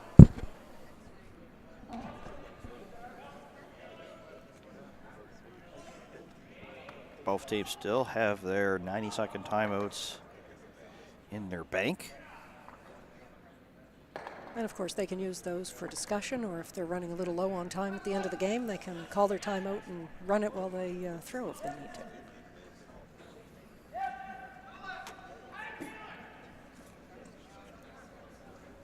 Well, an interesting situation. We talked about the path for Brent McDougall that in his game against Dacey, he was getting low on time. He had like 35 seconds left, so he kind of had to, sort of. He even said, "It's like I was getting low on time, and I didn't really get a chance to really, execute and do what I wanted to do." So time management is critical. I mean, you get 38 minutes of thinking time, so that's, of course, for all the curlers out there, they know, but it's the time when you're in the house calling the shot until you'll see the clock stop when the thrower crosses typically the back line area. Because after that, it's considered in play. You can't stop the shot. hoping to clean things up here, Kevin Ouellette. Lots of power in this shot. Yep, throwing a cannon here. There he spills couple of blue stones. One will stick there frozen to the one in the yellow. Clean things up a bit, but it's still McDougall line 2 here with hammer in 6. And that's really the danger of all those rocks in the back of the house, eh? They act as catchers and really work in the favor of the team who's ahead of them. But the good news is now all the shooters are behind 2, which I think opens up some opportunity for them.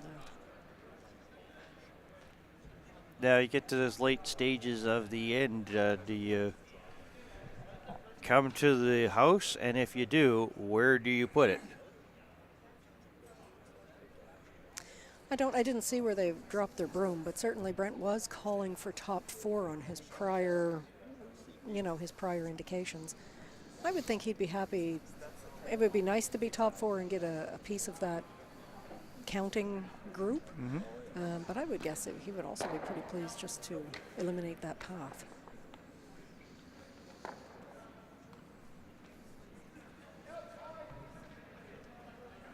So your plan B would be to be light.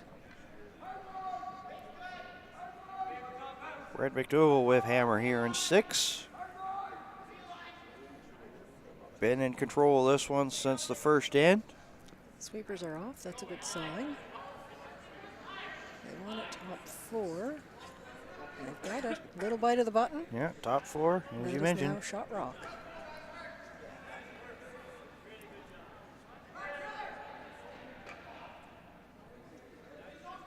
The button is still open though, and a well-placed stone here would make it very, very hard to score for McDougall. Yeah, this has to be a precise shot, and yeah, you'd really want it frozen right up in that notch between the two blue stones.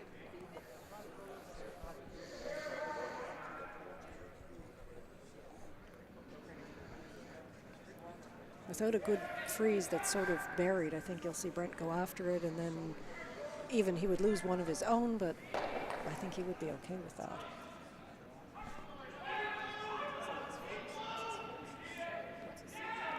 Usually throws third stones, and now, of course, skipping this one, Kevin Ouellette here of the Mayflower Curling Club. Pressure cooker of a shot here in 6 without hammer. Both sweepers on. It's coming along. Rancelli McDermott on it. Nice by the guard. Yep. Oh my goodness, just a hair short. And the light. And that was his last, so McDougall has a chance for 4 here. Yes, he does. As well, Boy, that was so close.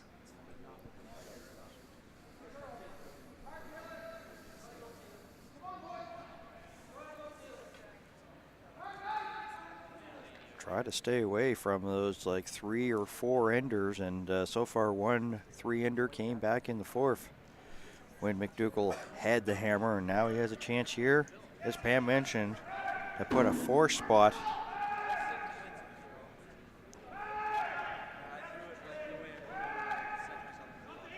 And if at this point, if he hasn't taken control of the game, putting a 4 spot on here would make him really, really have control.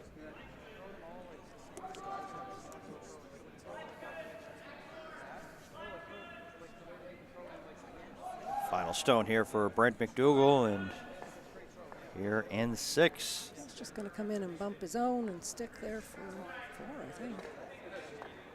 Beautiful. There it is. Count them 1, 2, 3, 4 for McDougall here in 6. That was a well-executed end. A lot of precision on that final shot there for sure. 8-2 as we head to 7. I see our neighbor sheet on E, as you were indicating earlier. Power is certainly the power team over there. They're up 6-1 after 6 over Kendall Thompson. Yeah, I know that there's 6 other teams that are probably pretty happy about the results so far on sheet E. Thompson came in 3-0, trying to bring them back with the rest of the pack. And funny, Pam, we have our first final is that Murphy defeated Dacey. They shook hands just a couple of seconds ago. Murphy will go to 3-1, Dacey to 2-2. Murphy must have had a sizable end there in 6.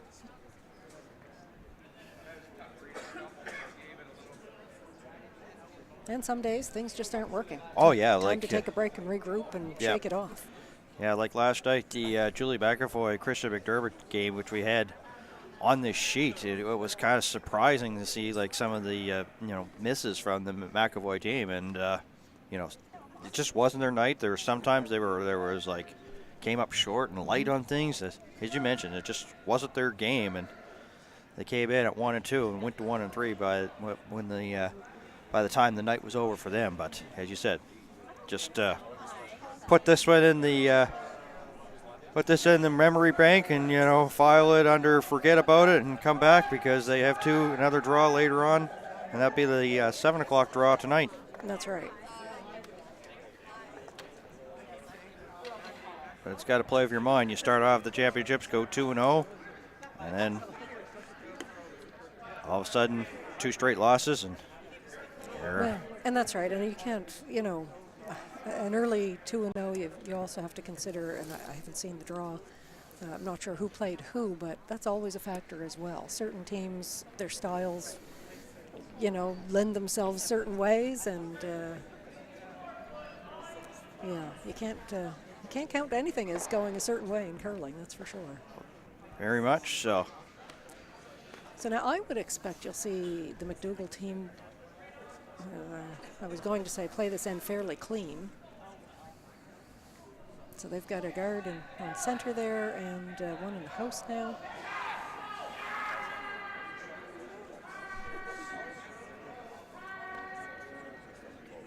While I was musing over the Dacey Murphy game, I'm not sure what happened there, but it looks like Ouellette ended up with a center guard instead of a corner guard, so that's a little bit unusual.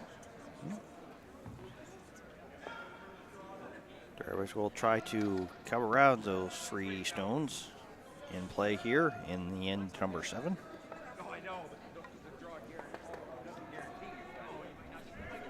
Starting to come over, Flemming and now Grancelli. Trying to encourage a little bit of curl so they can hide this one. They will hide towards the back, and pretty well good lineup situation here. And you can see, of course, McDougall up by 6. You know, pretty well it's defense mode. No rocks are my friends right now, so Exactly. let's just get rid of them. Do not leave anything here for Ouellette to, you know, get anything going. So McDermott, big weight.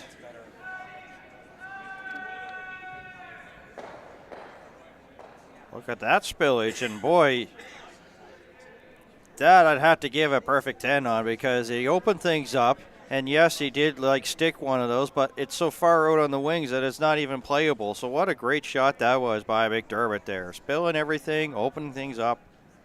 Lovely. Or I think it's lovely. No, I would agree. I mean, as I say, I think Brent wants this end to be clean, Yep. right? As you said, no rocks are my friends. Yeah. So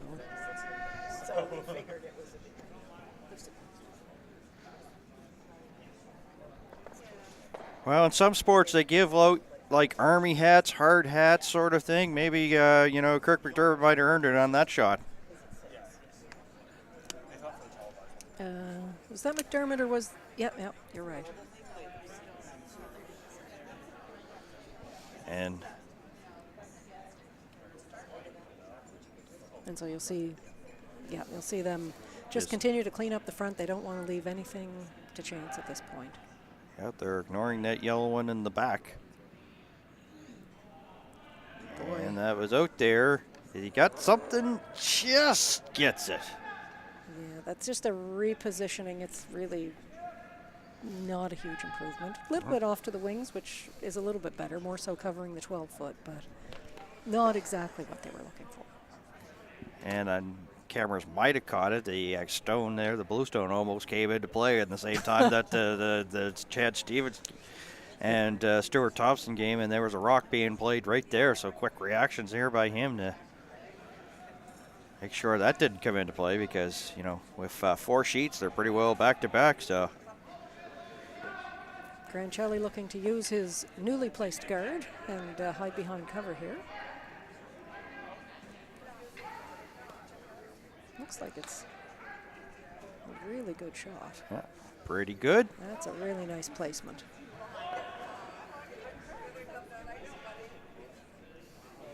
I think it's still above the tee. I can't quite see from this angle, but either way, yeah, it's above the tee, so that's a great shot. And Brent's thinking it might be nice to get a double out of this on one of the angles that are available, but the initial, the main goal, of course, is to remove that guard.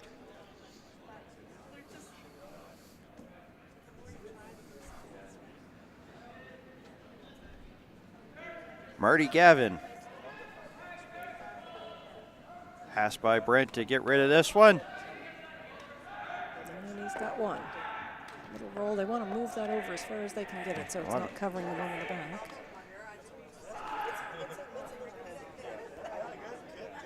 Not too disastrous, but it did leave something there for Ouellette to go in behind. And it allows Ouellette to spread his points around the house as well. Yeah. So he's feeling this end is maybe, he's hopeful at this point that it's going his way.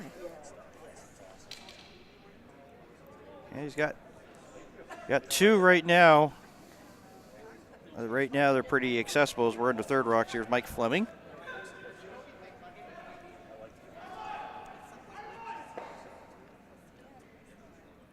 And the brusher's going hard already pretty well. As soon as he let it out of his hand. That blue one coming into play. Oh, But I think they will be okay. They Ooh, right by. just skip by. That's great. I mean, probably like a finger difference between getting by. And there you see it. 1, 2, 3. Yellowstones belonging to Kevin Ouellette of the Mayflower Curling Club. Trailing this one by a 6-pack. but lies 3.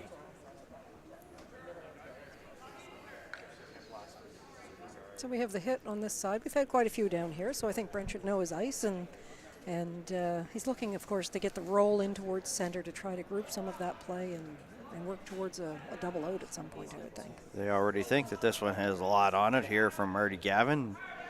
Now Barry works on it, scrubbing.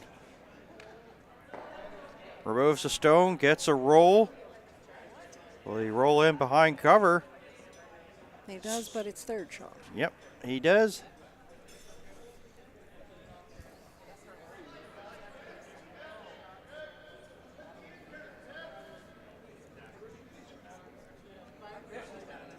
So this isn't a shot that we've seen yet today. He's looking to curl on the clockwise turn and come in behind there. We haven't really seen anything out here, so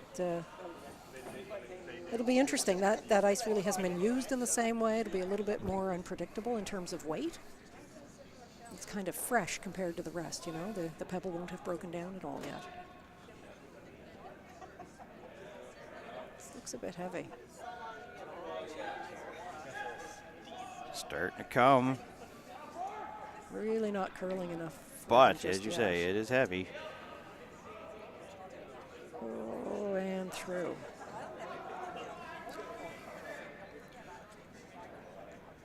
Those are tough shots when you haven't been out there. You know? Well, it's a bit of a guess for weight, for sure. Yeah, as I said, you get out to the wings. It could be maybe like a crapshoot of what you're going to get in terms of results of whether it's straight, whether there's curl, and some places, of course, it runs straighter right along the outside. And when you try to compensate for it, maybe put a little bit more weight on and get the results that you're not really looking for or wanting. Mm-hmm. So this end was looking pretty good here for Ouellette, and it's starting to go by the wayside here with a couple misses, and all of a sudden that yellow one there in the back 8 is what's getting Brent McDougall's attention, throwing the big weight, and we'll just... He would even be happy to roll away. He'll get a little roll, but it's a shot stone for the meantime.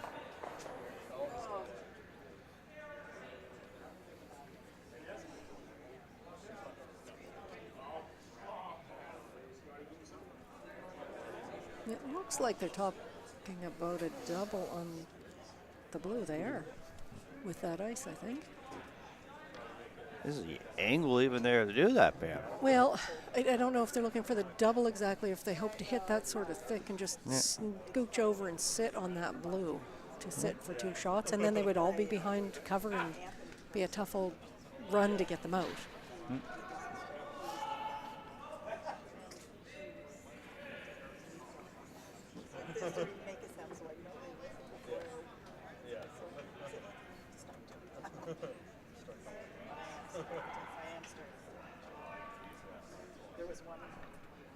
Stevens on top of Thompson as they play the 7-3-2 now.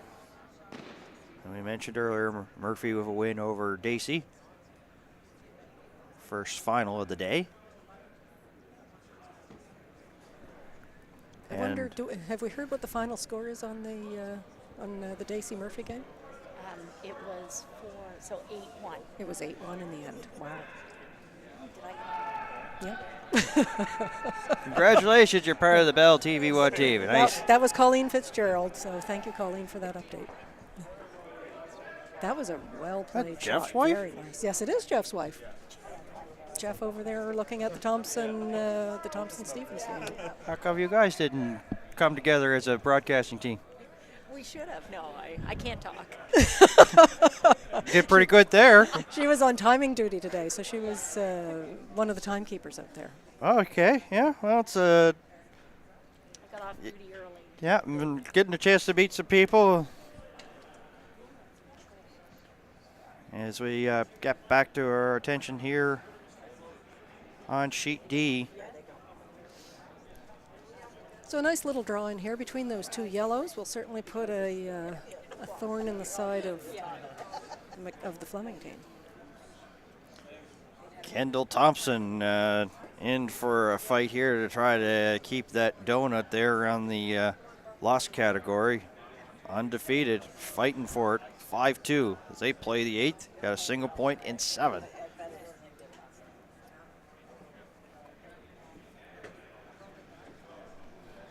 Why this one was going on, I just took a little look over there at Sheedy, and that was a pressure of a shot there by Kendall. He had like facing 3 yellow stones of power, so as I said, upset alert possibility there in Sheedy. We'll keep you updated.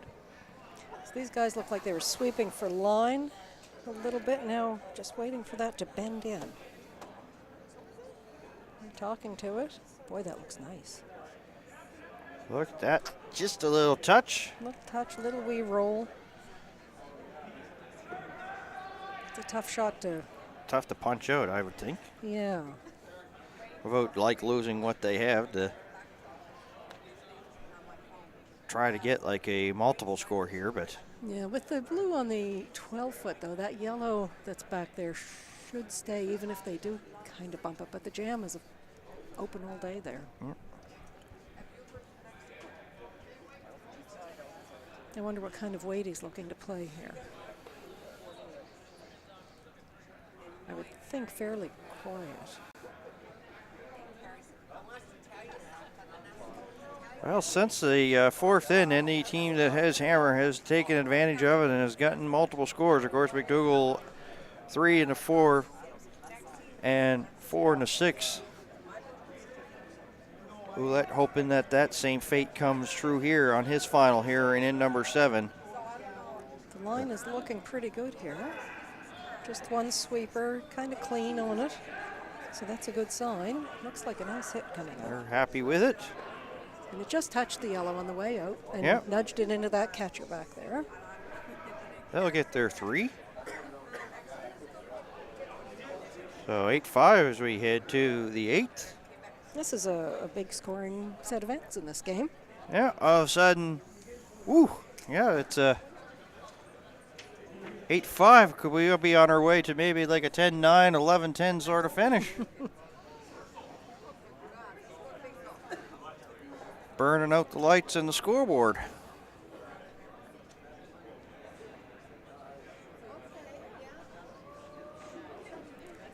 So both of the teams look like they're managing their time fairly well with around 12 minutes left heading into the final 3 ends.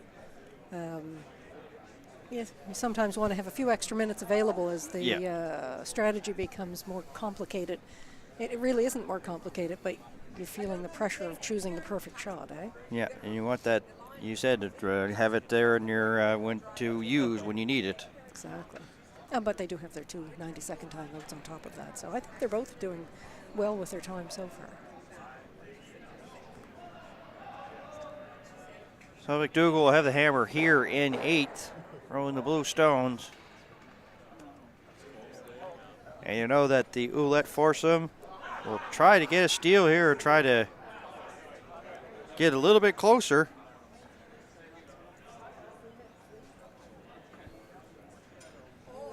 Steal, of course, this end and try to force McDougall to take 1 and 9 and have the hammer in 10. That's their plan, but you know that's easier said than done. And of course, we'll have to wait to see if that comes to reality. Exactly. And I mean, from the McDougall team's perspective, having hammer on even ends suits their game plan right now as well. So everybody's got their take on it at this point. Yep. Of course, the plan still doesn't change. We talked when we got to 8-2 that he wanted to keep things relatively clean. Now that it's a 3-point game, does anything sort of change a bit for them? I guess it's up to personal preference. I mean, sometimes it feels like you should play the game that got you there. You know, the one that worked for you on those big ends, continue with that kind of an approach. Lots of times you go into an end thinking one thing and a shot one way or the other kind of jostles your strategy around. So we'll see what we end up with here. Trying to work hard, Grancelli and Flemming here. Heavy on the brooms, comes to a stop.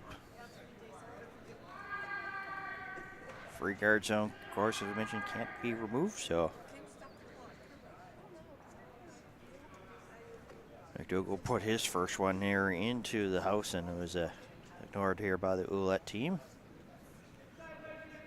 So we have a couple of long center guards there with McDougall counting one. At this point, I think he's looking for another draw here. Adam Berry.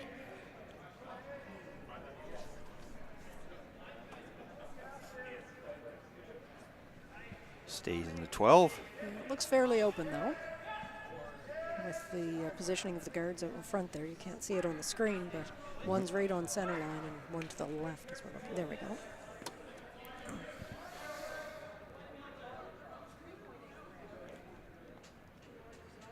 And we're looking for the draw around the guards here.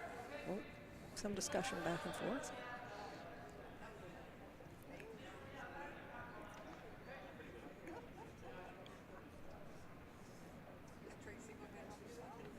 A few minutes ago in this game, you got up and take a look to see how many rocks were in play. Well, so far, every rock in play here, this is the 5th one out of 16, and everything right now in play. Free guard, of course, as I mentioned, pretty well helps in that prospect too. And this looks a wee bit heavy. You see the skip of the McDougall team sweep that out if he can get it. Starting to die off. Will it get out the rest of the way? No. Be a biter in the back 12. So that's sitting third shot right now. The constant mathematician, Brent McDougall, checking lines, as I've seen him do for years at these championships. Even cash spiels, just You really need to establish methodical in his where you process. want to hit Yep. one stone to the other to get that proper angle. So Of course, free guard zone not in effect anymore, so they're going to peel off some of these in the front. Did get a piece of that second one, but they stuck that yellow one out there. Tried to open up those, as you said, they were a little bit of long guards, and now So Chris Grancelli gets a second shot at that draw. Yep. We'll see. He just needs to be a little lighter. Trust your sweepers a little bit to get it there for you.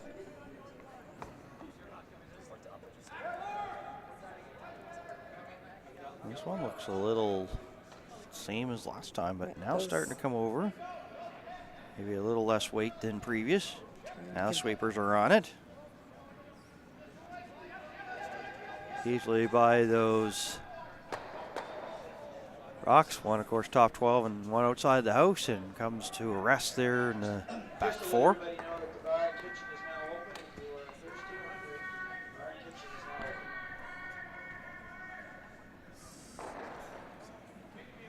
Kirk McDermott here. Throwing a howitzer here at this one to remove that one, and he successfully does that. And the shooter goes as well, out of play. Yeah, and I think we're looking to replace that guard. Well, it's generate points or try to get steals. You need rocks and play to do it, and so they have one there in the back 4. And as you said, they'll replace it here, and they'll put that task to Mike Flemming.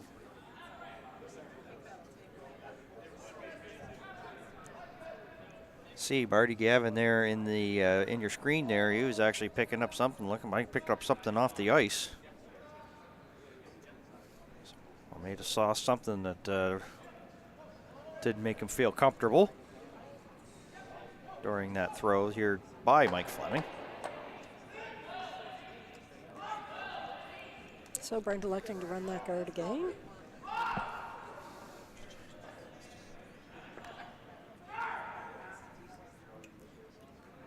Well, it's great when you have the lead in the later stages of this game, because you can pretty well dictate the pace. You know, the opposition is going to have to throw up corner guards, and you just put your peel 'em hands on and remove them, and that's the case in point here. As they peel that one and send it out of play.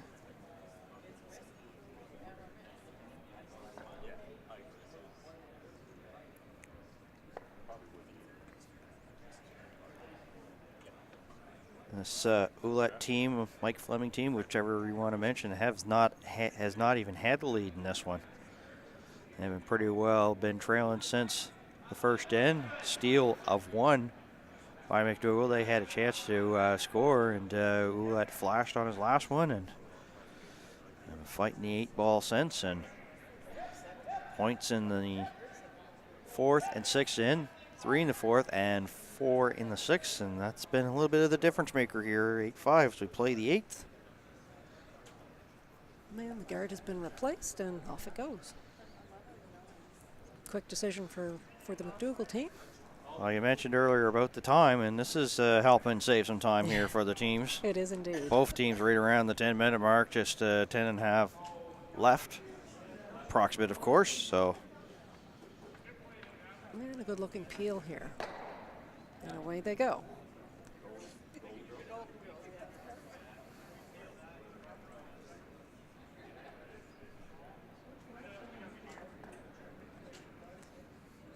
So we're at Skip's Rocks now, and Ouellette, I think, is throwing another guard.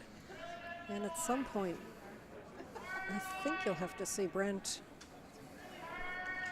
maybe switch up the strategy a little bit, depending on where this guard lands.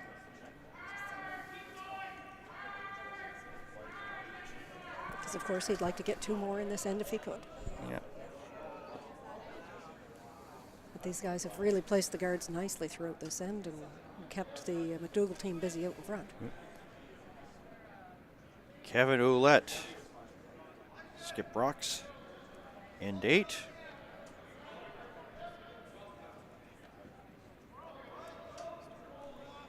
They've been having an up and down game. They think they get close, and then McDougall pulls away, and then they get back again. So you mentioned, definitely big scores when the teams have had hammers here. In this one,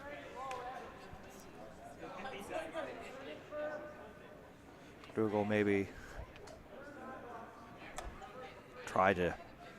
Of course, the teams have to sometimes, depending on the umpire's discretion, play the full 8 ed. So if he can get a big multiple score, might see handshakes. But of course, that's not on the mind here of the Flemming team. Is to keep on going. Flemming team came in 0-3, hoping to get a win and go to 1-3 and drop McDougall to 1-3.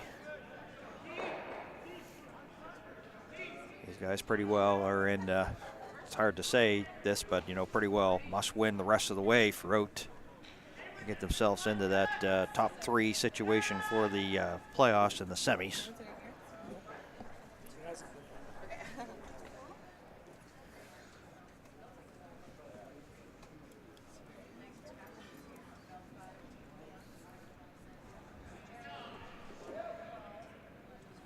Brent McDougall as we play here in the 8th. Looking to tap up his blue. I think this is maybe curling a bit more than they thought. Yeah, Barry McDermott They're and off now. Looks good. Barry's face looks like the meat when you go to the grocery store. His face is that red after hard brushing on that one. For sure. For sure. Just a bit lighter, I think, than maybe what the exact shot was, but I think they might have liked their the struck rock to come back on to the yellow, would be my guess.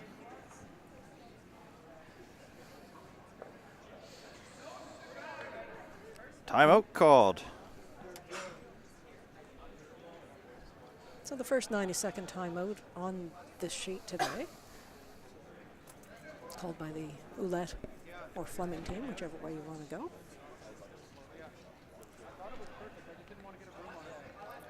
I've used the term cardiac kids a lot here, and it kind of speaks for a lot of the teams here, and one of them is Stuart Thompson. Got down, was down 2-1 at one time, and then he tied it, and now has gone ahead as they play the 8th, 4-3.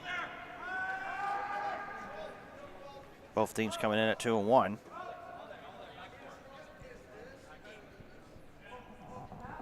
Yes, that 7th end over there was the first time anybody scored a deuce.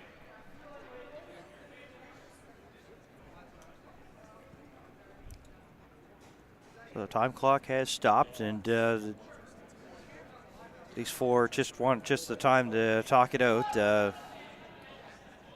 No coach to come and talk to them. Pretty well coached themselves, Flemming and Ouellette, and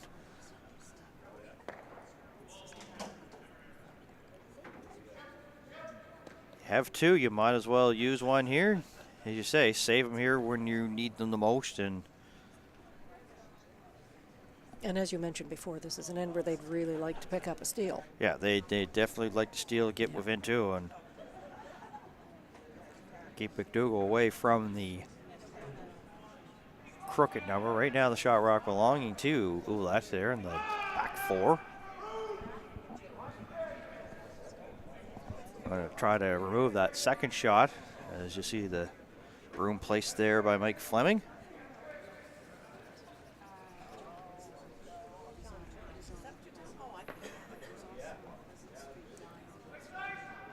Kevin Ouellette of the Mayflower Curling Club in this battle of Mayflower Curling Clubs.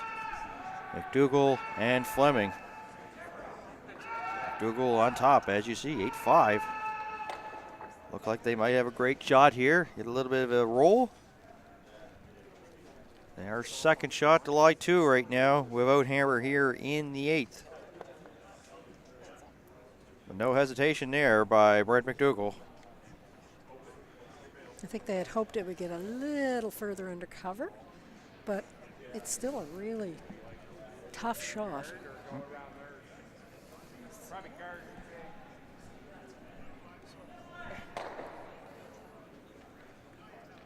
Artie Gavin was actually thinking about trying to play seniors, but was talked into playing the men's event. So Brett McDougall, not only just a mailman, but a pretty good salesman to get him to come on to this team and play third rock here for him. All my discussions with Brent have always been very positive, and he does have the gift to be quite convincing, I think.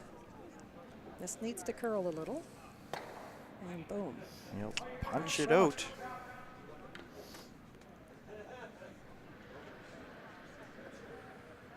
Steal of one for Ouellette. 8-6 as we go to 9. This thing has had more up and downs than a roller coaster at an amusement park on a Saturday or Sunday afternoon and a bright sunny day.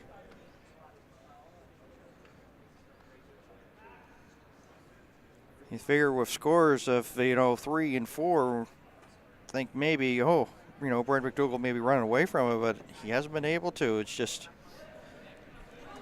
right now that steal in one is also a little bit of more insurance here. 8-6 as we play the ninth, and McDougall with the hammer here, throwing the yellow blue stones, pardon me, as Dan gets a little bit colorblind.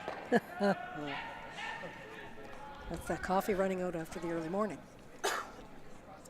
Thank you. I got to remember to take a sip.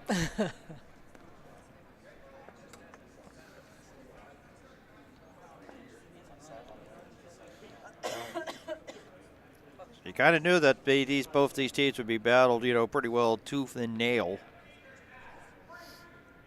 As Ouellette puts the score up to indicate that it is 8-6.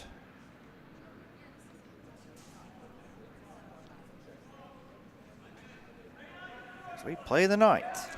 Nice to get your two here if you're Brent McDougall, but getting another one on the board either way would be nice.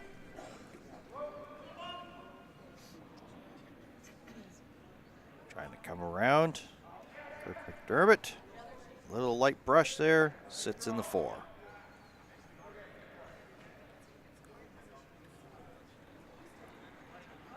So the Ouellette is ignoring that stone and wanting to put another one in play. Of course, again, looking for another steal. At the second steal of the game, of course, the steal by McDougall in the first. The other one in this game.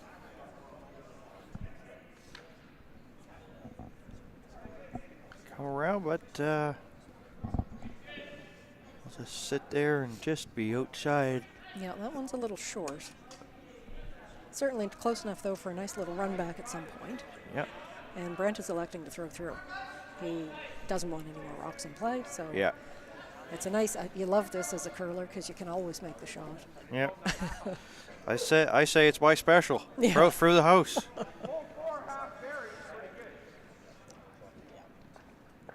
Basically, either throw it through the house or hog it, one of the two. Yeah.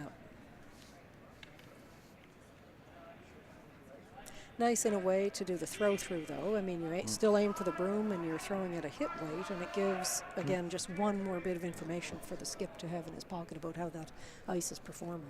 Yeah.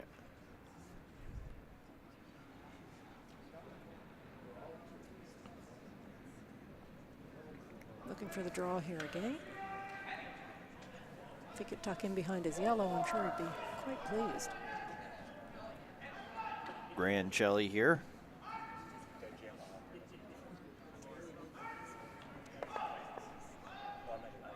Just the one sweeper on there. They must like the weight of this. Ooh, and looking to get it to bend at the end. I'd have moved that yellow just a smidge, but not much. It's a nice shot. Yeah. Cleanup time here for McDougall. He pretty well, as you mentioned, with the one that he threw through. So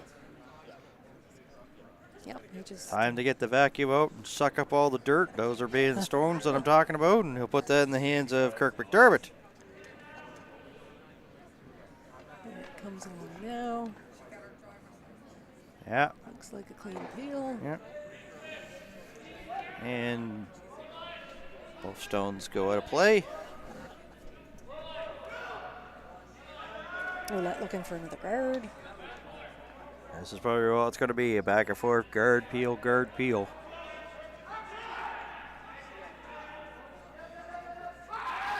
Give this Mike Flemming team credit. They down as much as 6, and look at this. They're making a game out of it, just knocking on the door, only down by 2. That's the importance of keeping your head in the game the right way, you know? Well, everybody's talked about, like, you know, like sports psychologists in this sport now. Little biter. Yep. Not even before has a chance to make a little, like, ring in the ice to indicate his position. It's going to be removed, so. Hardly came to rest before Yep. the broom went down, that's Yeah. for sure. Yeah. Just wanted to find another way to say it other than that, because probably say, yeah, you've said that a lot, Dan, over the last few days. Well, they'll pick some of those rocks in the house out and move the yellow towards the back. And I don't know if that's a biter. That one, I don't know. We'll see if that one ever comes, if they need to put the biter stick on that later, but it's out of harm's way, at least at the moment. Yeah, it's, That opens things up a little bit. yeah. Not the plan A, but certainly the plan B, I think. Well, you said it, that even our throw through here, you know, a few stones ago, they want things pretty well kept clean as much as they can. Mike Flemming. And they're all over their guard there. That's that long guard. That It actually works. benefits, yeah. It benefits is, hey, just bumps it and now covers up that one that's in the top 12. But you can see right now, plan here for McDougall, just to get rid of that one that's blocking things up.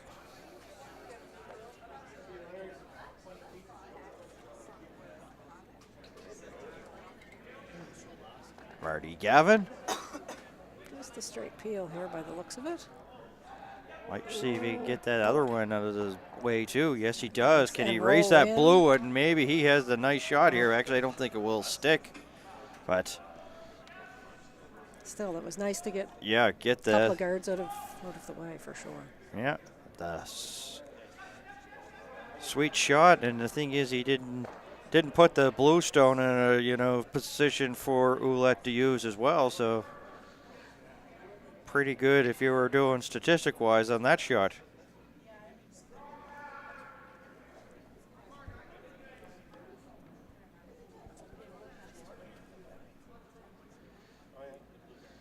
Flemming going to try to replace some of those that was just removed there by Marty Gavin. That one on the top, I think, is a biter, so it's just, yeah, it is. So looking to guard there. The nose hit on this can make both go away, I think. The traditional lining up of the shot there for Brent McDougall.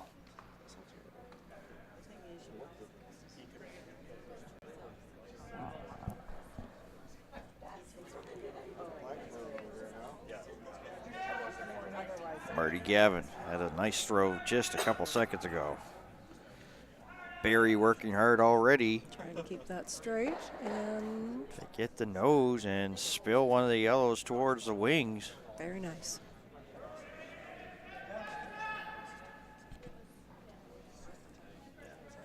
They do have that blue one left out there just close to the center line.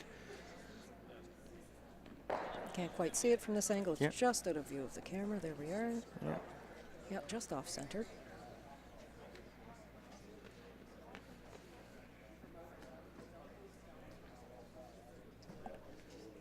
Teams running less than 8 minutes here as we play the ninth, so they should be okay. And if we get to the 10th, when we get to the 10th.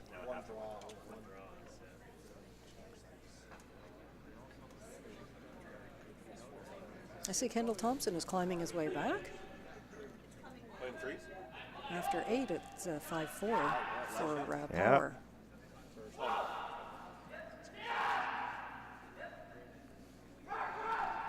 So all these teams are really fighters, you know? They're not letting it get away from them, that's for sure.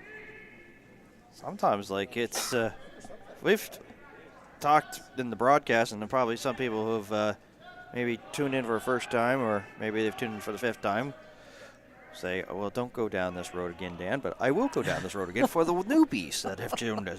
So, all of a sudden, the team gets behind. It takes a little bit of pressure. And the next thing you know, they forget about the scoreboard, just focus on playing, and then all of a sudden look up. Hey, we're in 2, just like this situation here. Exactly.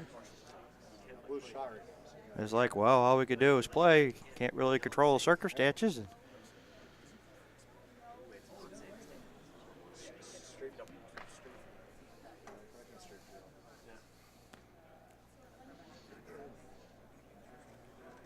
Marty Gavin taking a good look. You can stare at it all you want, Marty. It's not going to leave the house. You can look at it and give it that death stare, but it's not going to go anywhere unless you... I'm kidding, of course. Always good to know where the rocks are behind you so you don't bump into them after the thrower lets go. That's one good reason to give it a good stare. It was an intimidating look. If I was had that look at me. And They have the peel here. yeah, and Oh, well, I thought he was going to catch the yellow there for a second.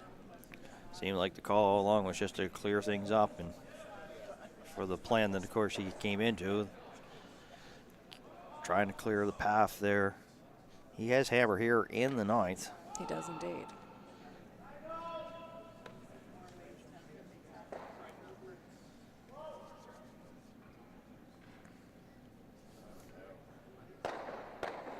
The Deloitte team has certainly managed to place their guards very well. Looks like that's, I'm thinking that's what he's looking to do again.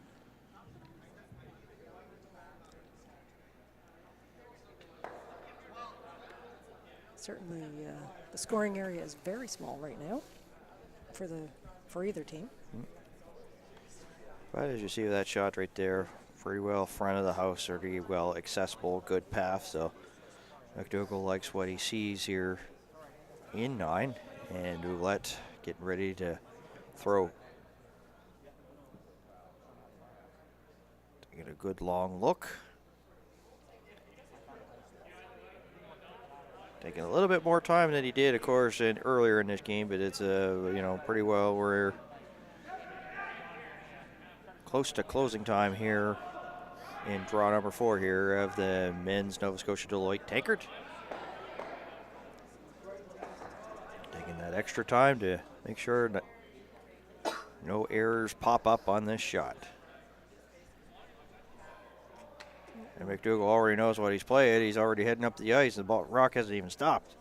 Of course, he's had some time where his time has been a little bit of an issue for him. So trying to save some as much as he can.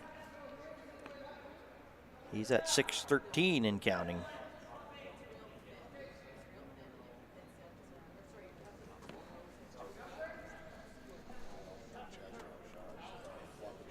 So lying one, facing one. Here is McDougall with the And this is his last, so hammer here and 9. Yep. he needs to get a piece of that button that's bigger than the yellow.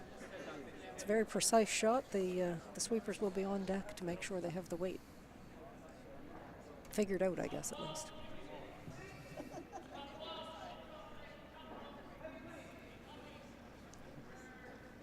McDougall was in control, still in control, but fighting back is this Mike Flemming team. Ooh, boy, that's out there. They got 3 in 7 and a steal in 8. This is a lot of curling to do. They may be on their way to another steal here if this doesn't put the brakes on or come over in time. Just a hair heavy, I'm afraid. Yep, it will go, and it'll be a steal of 1 for Kevin Ouellette. And boy, if people decide to leave this stream to go to the other one, boy, you sadly mistaken a single point difference now as we head to the 10th, 8-7.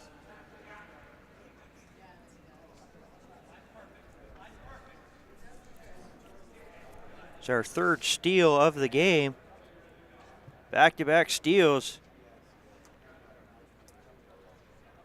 McDougall will have the hammer in the 10th, throwing the blue stones, and think that same strategy, try to keep it clean, and might see the odd throw through here for McDougall, you think? Possibly? One point lead? He certainly doesn't want to give the other team any opportunities. Yes.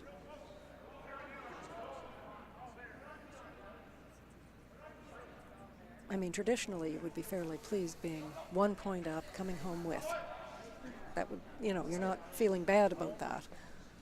But with 3 steals on your last 3 ends, it weigh on you a little bit. Or sorry, 2 steals.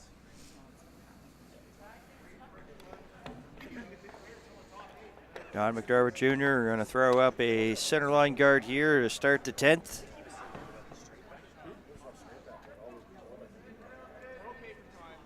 So it's just about halfway. And Brent is going to come around. Sorry, but I just soft on mine. And coming around will be Adam Berry, the lead here, as you see him there on your screen at home. And the placement of these early stones will be very important in this end, as every end, really.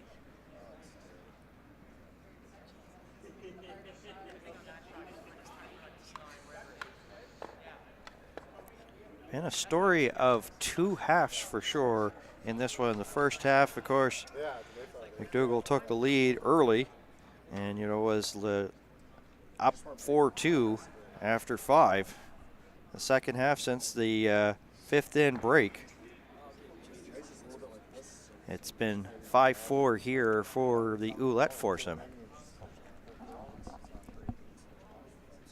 So if that's a tale of 2 halves, I don't know what is.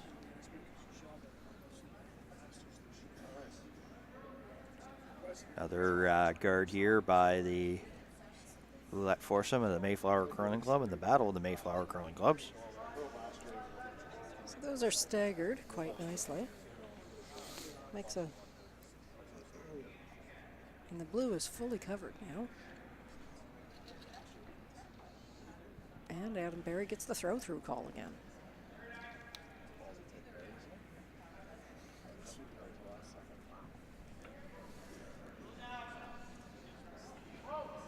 Yeah, throws a lot of giddy up on that one and all the way to the back is planned.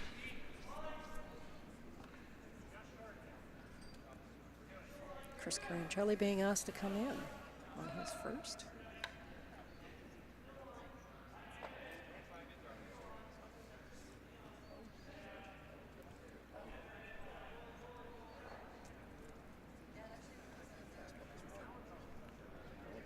At one point, a 6-point lead has gone by the wayside. Now it's nail crunching time here.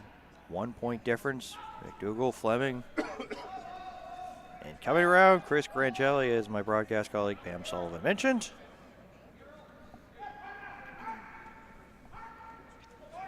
This looks good. Getting some curl at the end, right in for maybe even a bite of the button.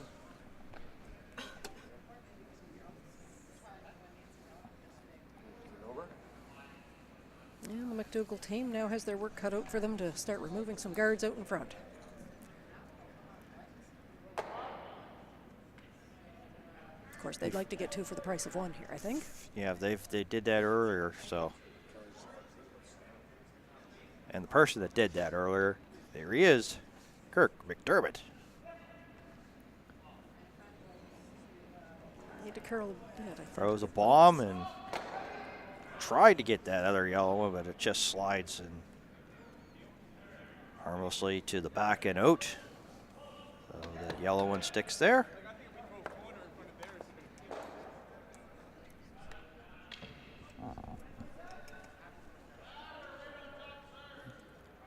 Grangelli took a look at the clock, and it's 5:46 that's left, and that's now going to bring his team up. I didn't see timeout signaled, so his clock will continue on. So they're just having a conversation, taking his.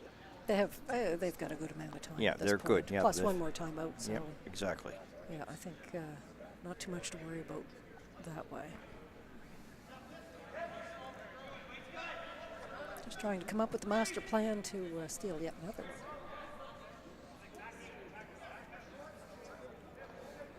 one. Boy, wouldn't that be something if it gets to an extra end? We probably wouldn't have scripted that, especially the way it has gone, was going. Yeah, after 6, that wouldn't have been something we might have anticipated.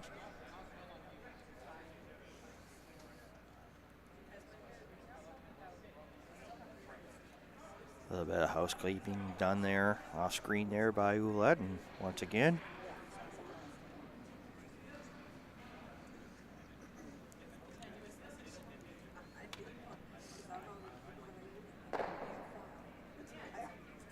So it looks like they're calling to maybe prevent the promotion of that blue.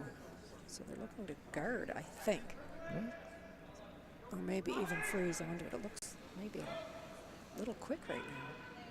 Just judging by the body language of the sweepers. Good plating here by Flemming, but now starting to. Yeah, Grangelli tried to egg them on to push them as hard as they can. Trying to get it right on there. Nice freeze. And does. They would have locked it right on. Ouellette liked it. Give him the old attaboy with the broom there, so.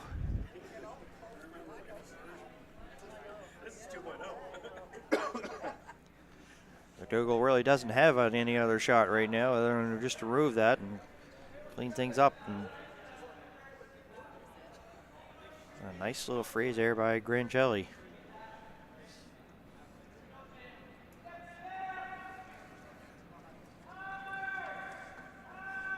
Barry doing the work on this one here from McDermott. Goes, split it, and look at the ball. 1, 2, 3. Flemming Stones here in 10.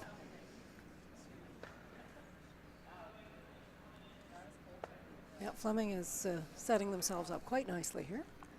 I think the McDougall team will have their work cut out for them there as we wind up the end. And the thing is that they have tried to keep it as clean as possible. It's just half shot misses here and there. And Mike Flemming, so we're in the third stones here in 10. They came into today 0-3, decided to make a lineup change. Ouellette skipping, Flemming playing third. Took a little bit of adjustment, and they've really, as I said, taken control of this one in the second half. So nice. Take away that 4, as they say. Oh no, they burnt that rock.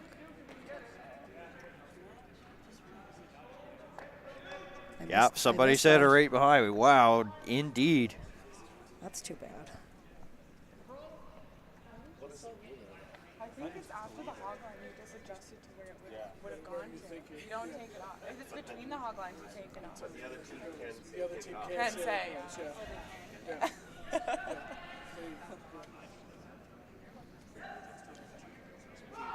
No one's been nice today. Hope you folks all heard that. Of course, everybody now getting into the 10th end will come here, take a look and see what's going on. This was so we're broadcast location is pretty well just right in the upstairs portion of the Dartmouth Curling Club, so we're pretty well intimate with everybody, right close to everybody.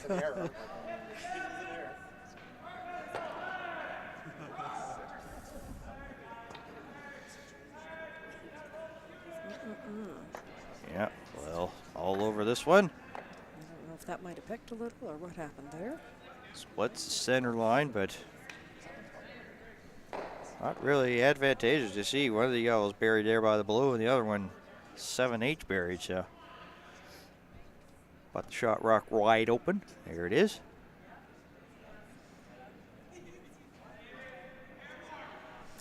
Looking for the guard that they unfortunately buried last end to be put back in place, I think.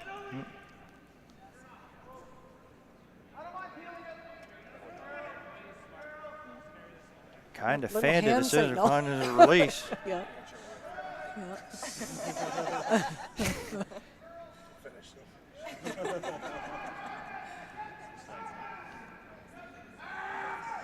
If that's not a getaway symbol, I don't know what is either. Exactly. A fan, get away from her. So a long center guard there.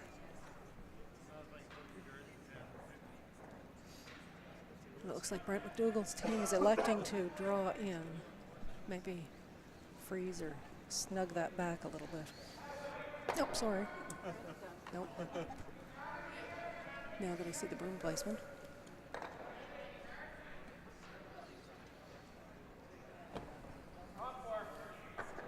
So he's going to play a hack weight, kind of a tap shot here.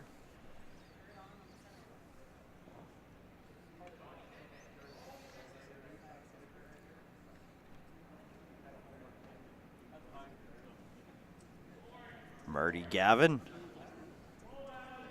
These shots are all about the line call.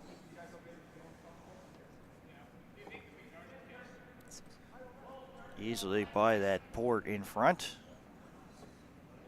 Needs to come over just a bit.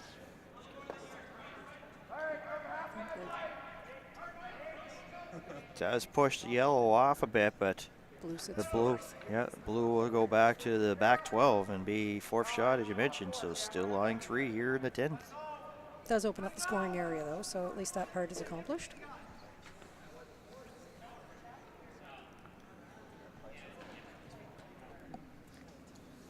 Getting to be a lot of rocks out in front. Makes it a hard path to come in if you're McDougall looking to score here.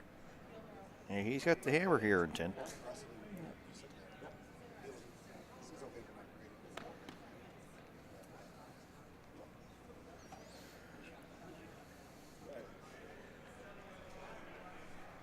Well, still 5-4. Their power over Kendall Thompson. That's the last we've got on this.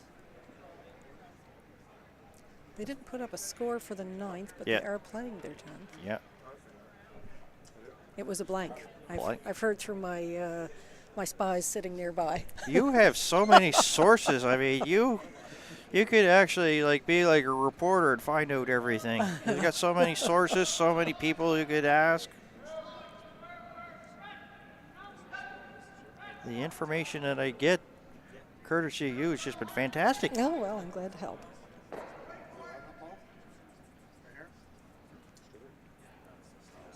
This might be a little deeper than what they would like. Well, now they lie 4. They do About indeed, hammer. but they're behind tee. That can sometimes help the other team.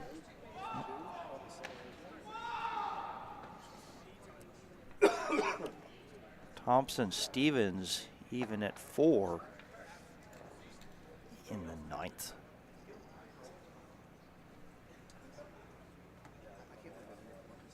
Timeout called.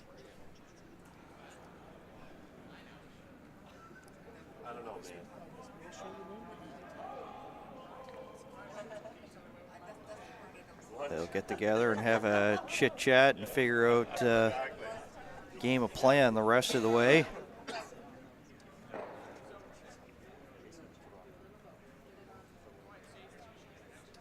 So I see Paul Dexter has come out to chat with them a wee bit.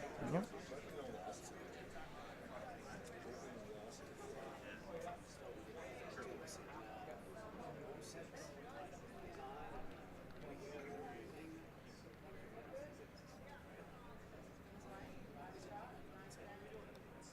Thing I just really want to point out again is that they have tried to keep this relatively like a clean end.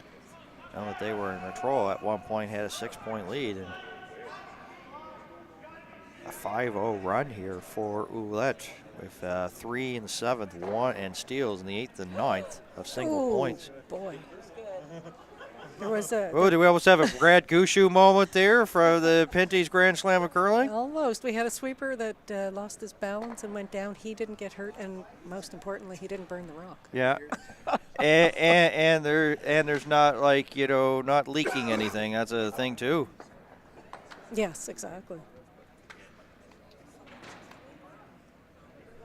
I see handshakes over on sheet E.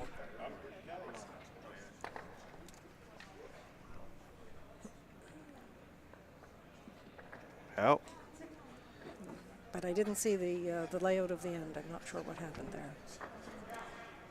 So McDougall is looking to follow Ouellette down with a draw here.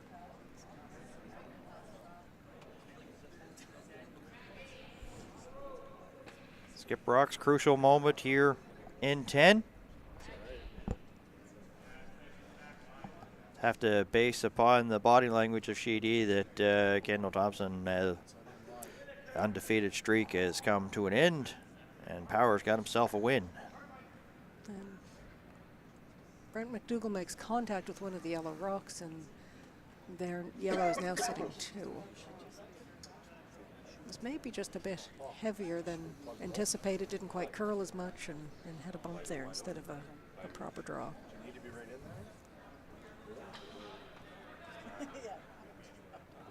They'll call their second timeout. It's just about ready to say, that each team has one timeout left, and now it's not the case as the Ouellette force them call time here to discuss this here in 10.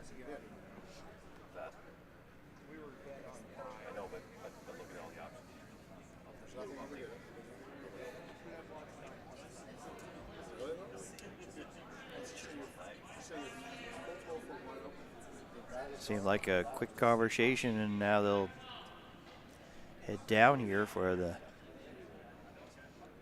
Perhaps they just didn't want to feel pressured for time. Very much. They were at 2:19, so. But if you have a chance to, make it so that you need the extra time, why not? It's your last rock here in 10 here for Kevin Ouellette. Light brushing here by Grancelli. McDermott Jr. helping out here. Ouellette telling them to go, so here they go. Grancelli, McDermott. Trying to get every inch of it, and we'll come to a rest. And that's smack dab in the middle of the draw path, making it a very tough situation for McDougall to try to score. Well, Brent McDougall, that's what you have to look at after your last one. Facing 2 Ouellette stones.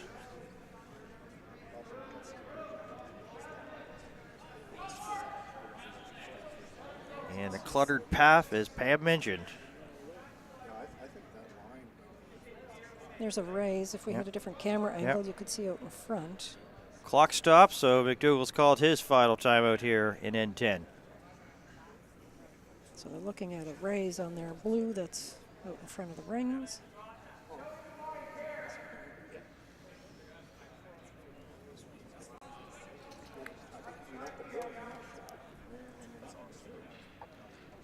Pretty well. They're looking to raise that blue in. Might be the only hope that he's got here. Well, they have the raise on the blue on the other side as well, which is also available. The angle is a little tighter on the yellow out in front there, which is, I think, why they've gone this way. But if the other blue has more yellow catchers in the back of the house, if you know what I mean.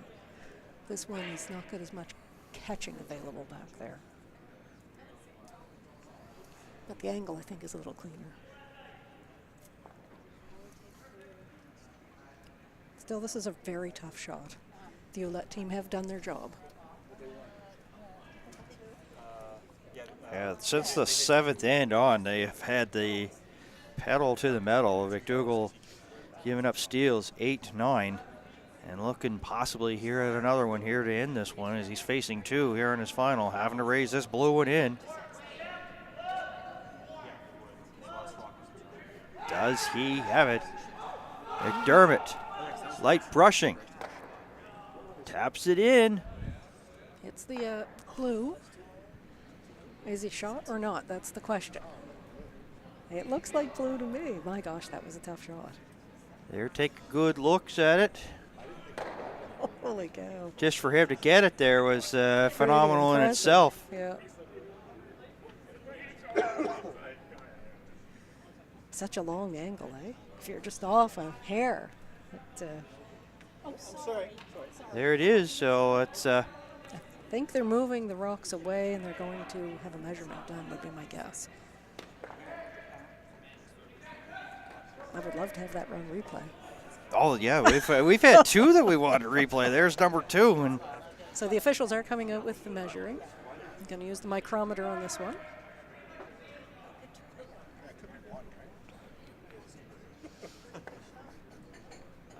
So it needs to be 2 yellow for the win, 1 blue for the win. game going to be determined here by a measurement. 1 yellow gives them an extra end to play, so nothing is over yet. We don't know what's. Here we are, zoomed right in on the action of the micrometer.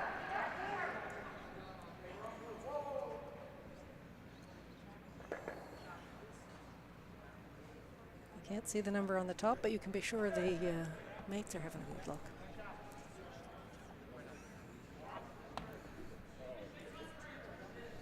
So I've got a reading on the first one. Checking the next. Oh, it's yellow. Is it? Yellow, so we got a tie right now.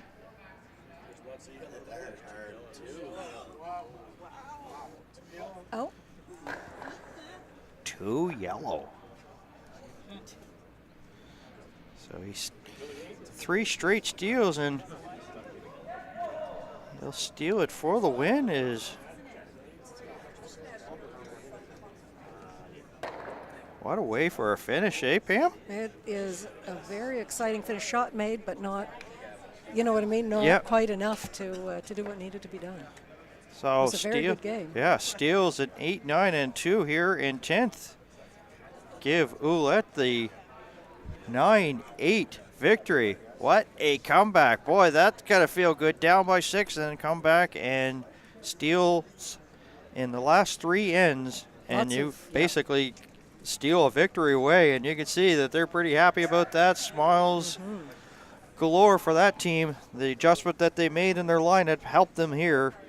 And all of a sudden now they've got into the win category. So Power and Flemming both coming in at 0-3. Both have wins to improve their record to 1-3. McDougall will drop to 1-3.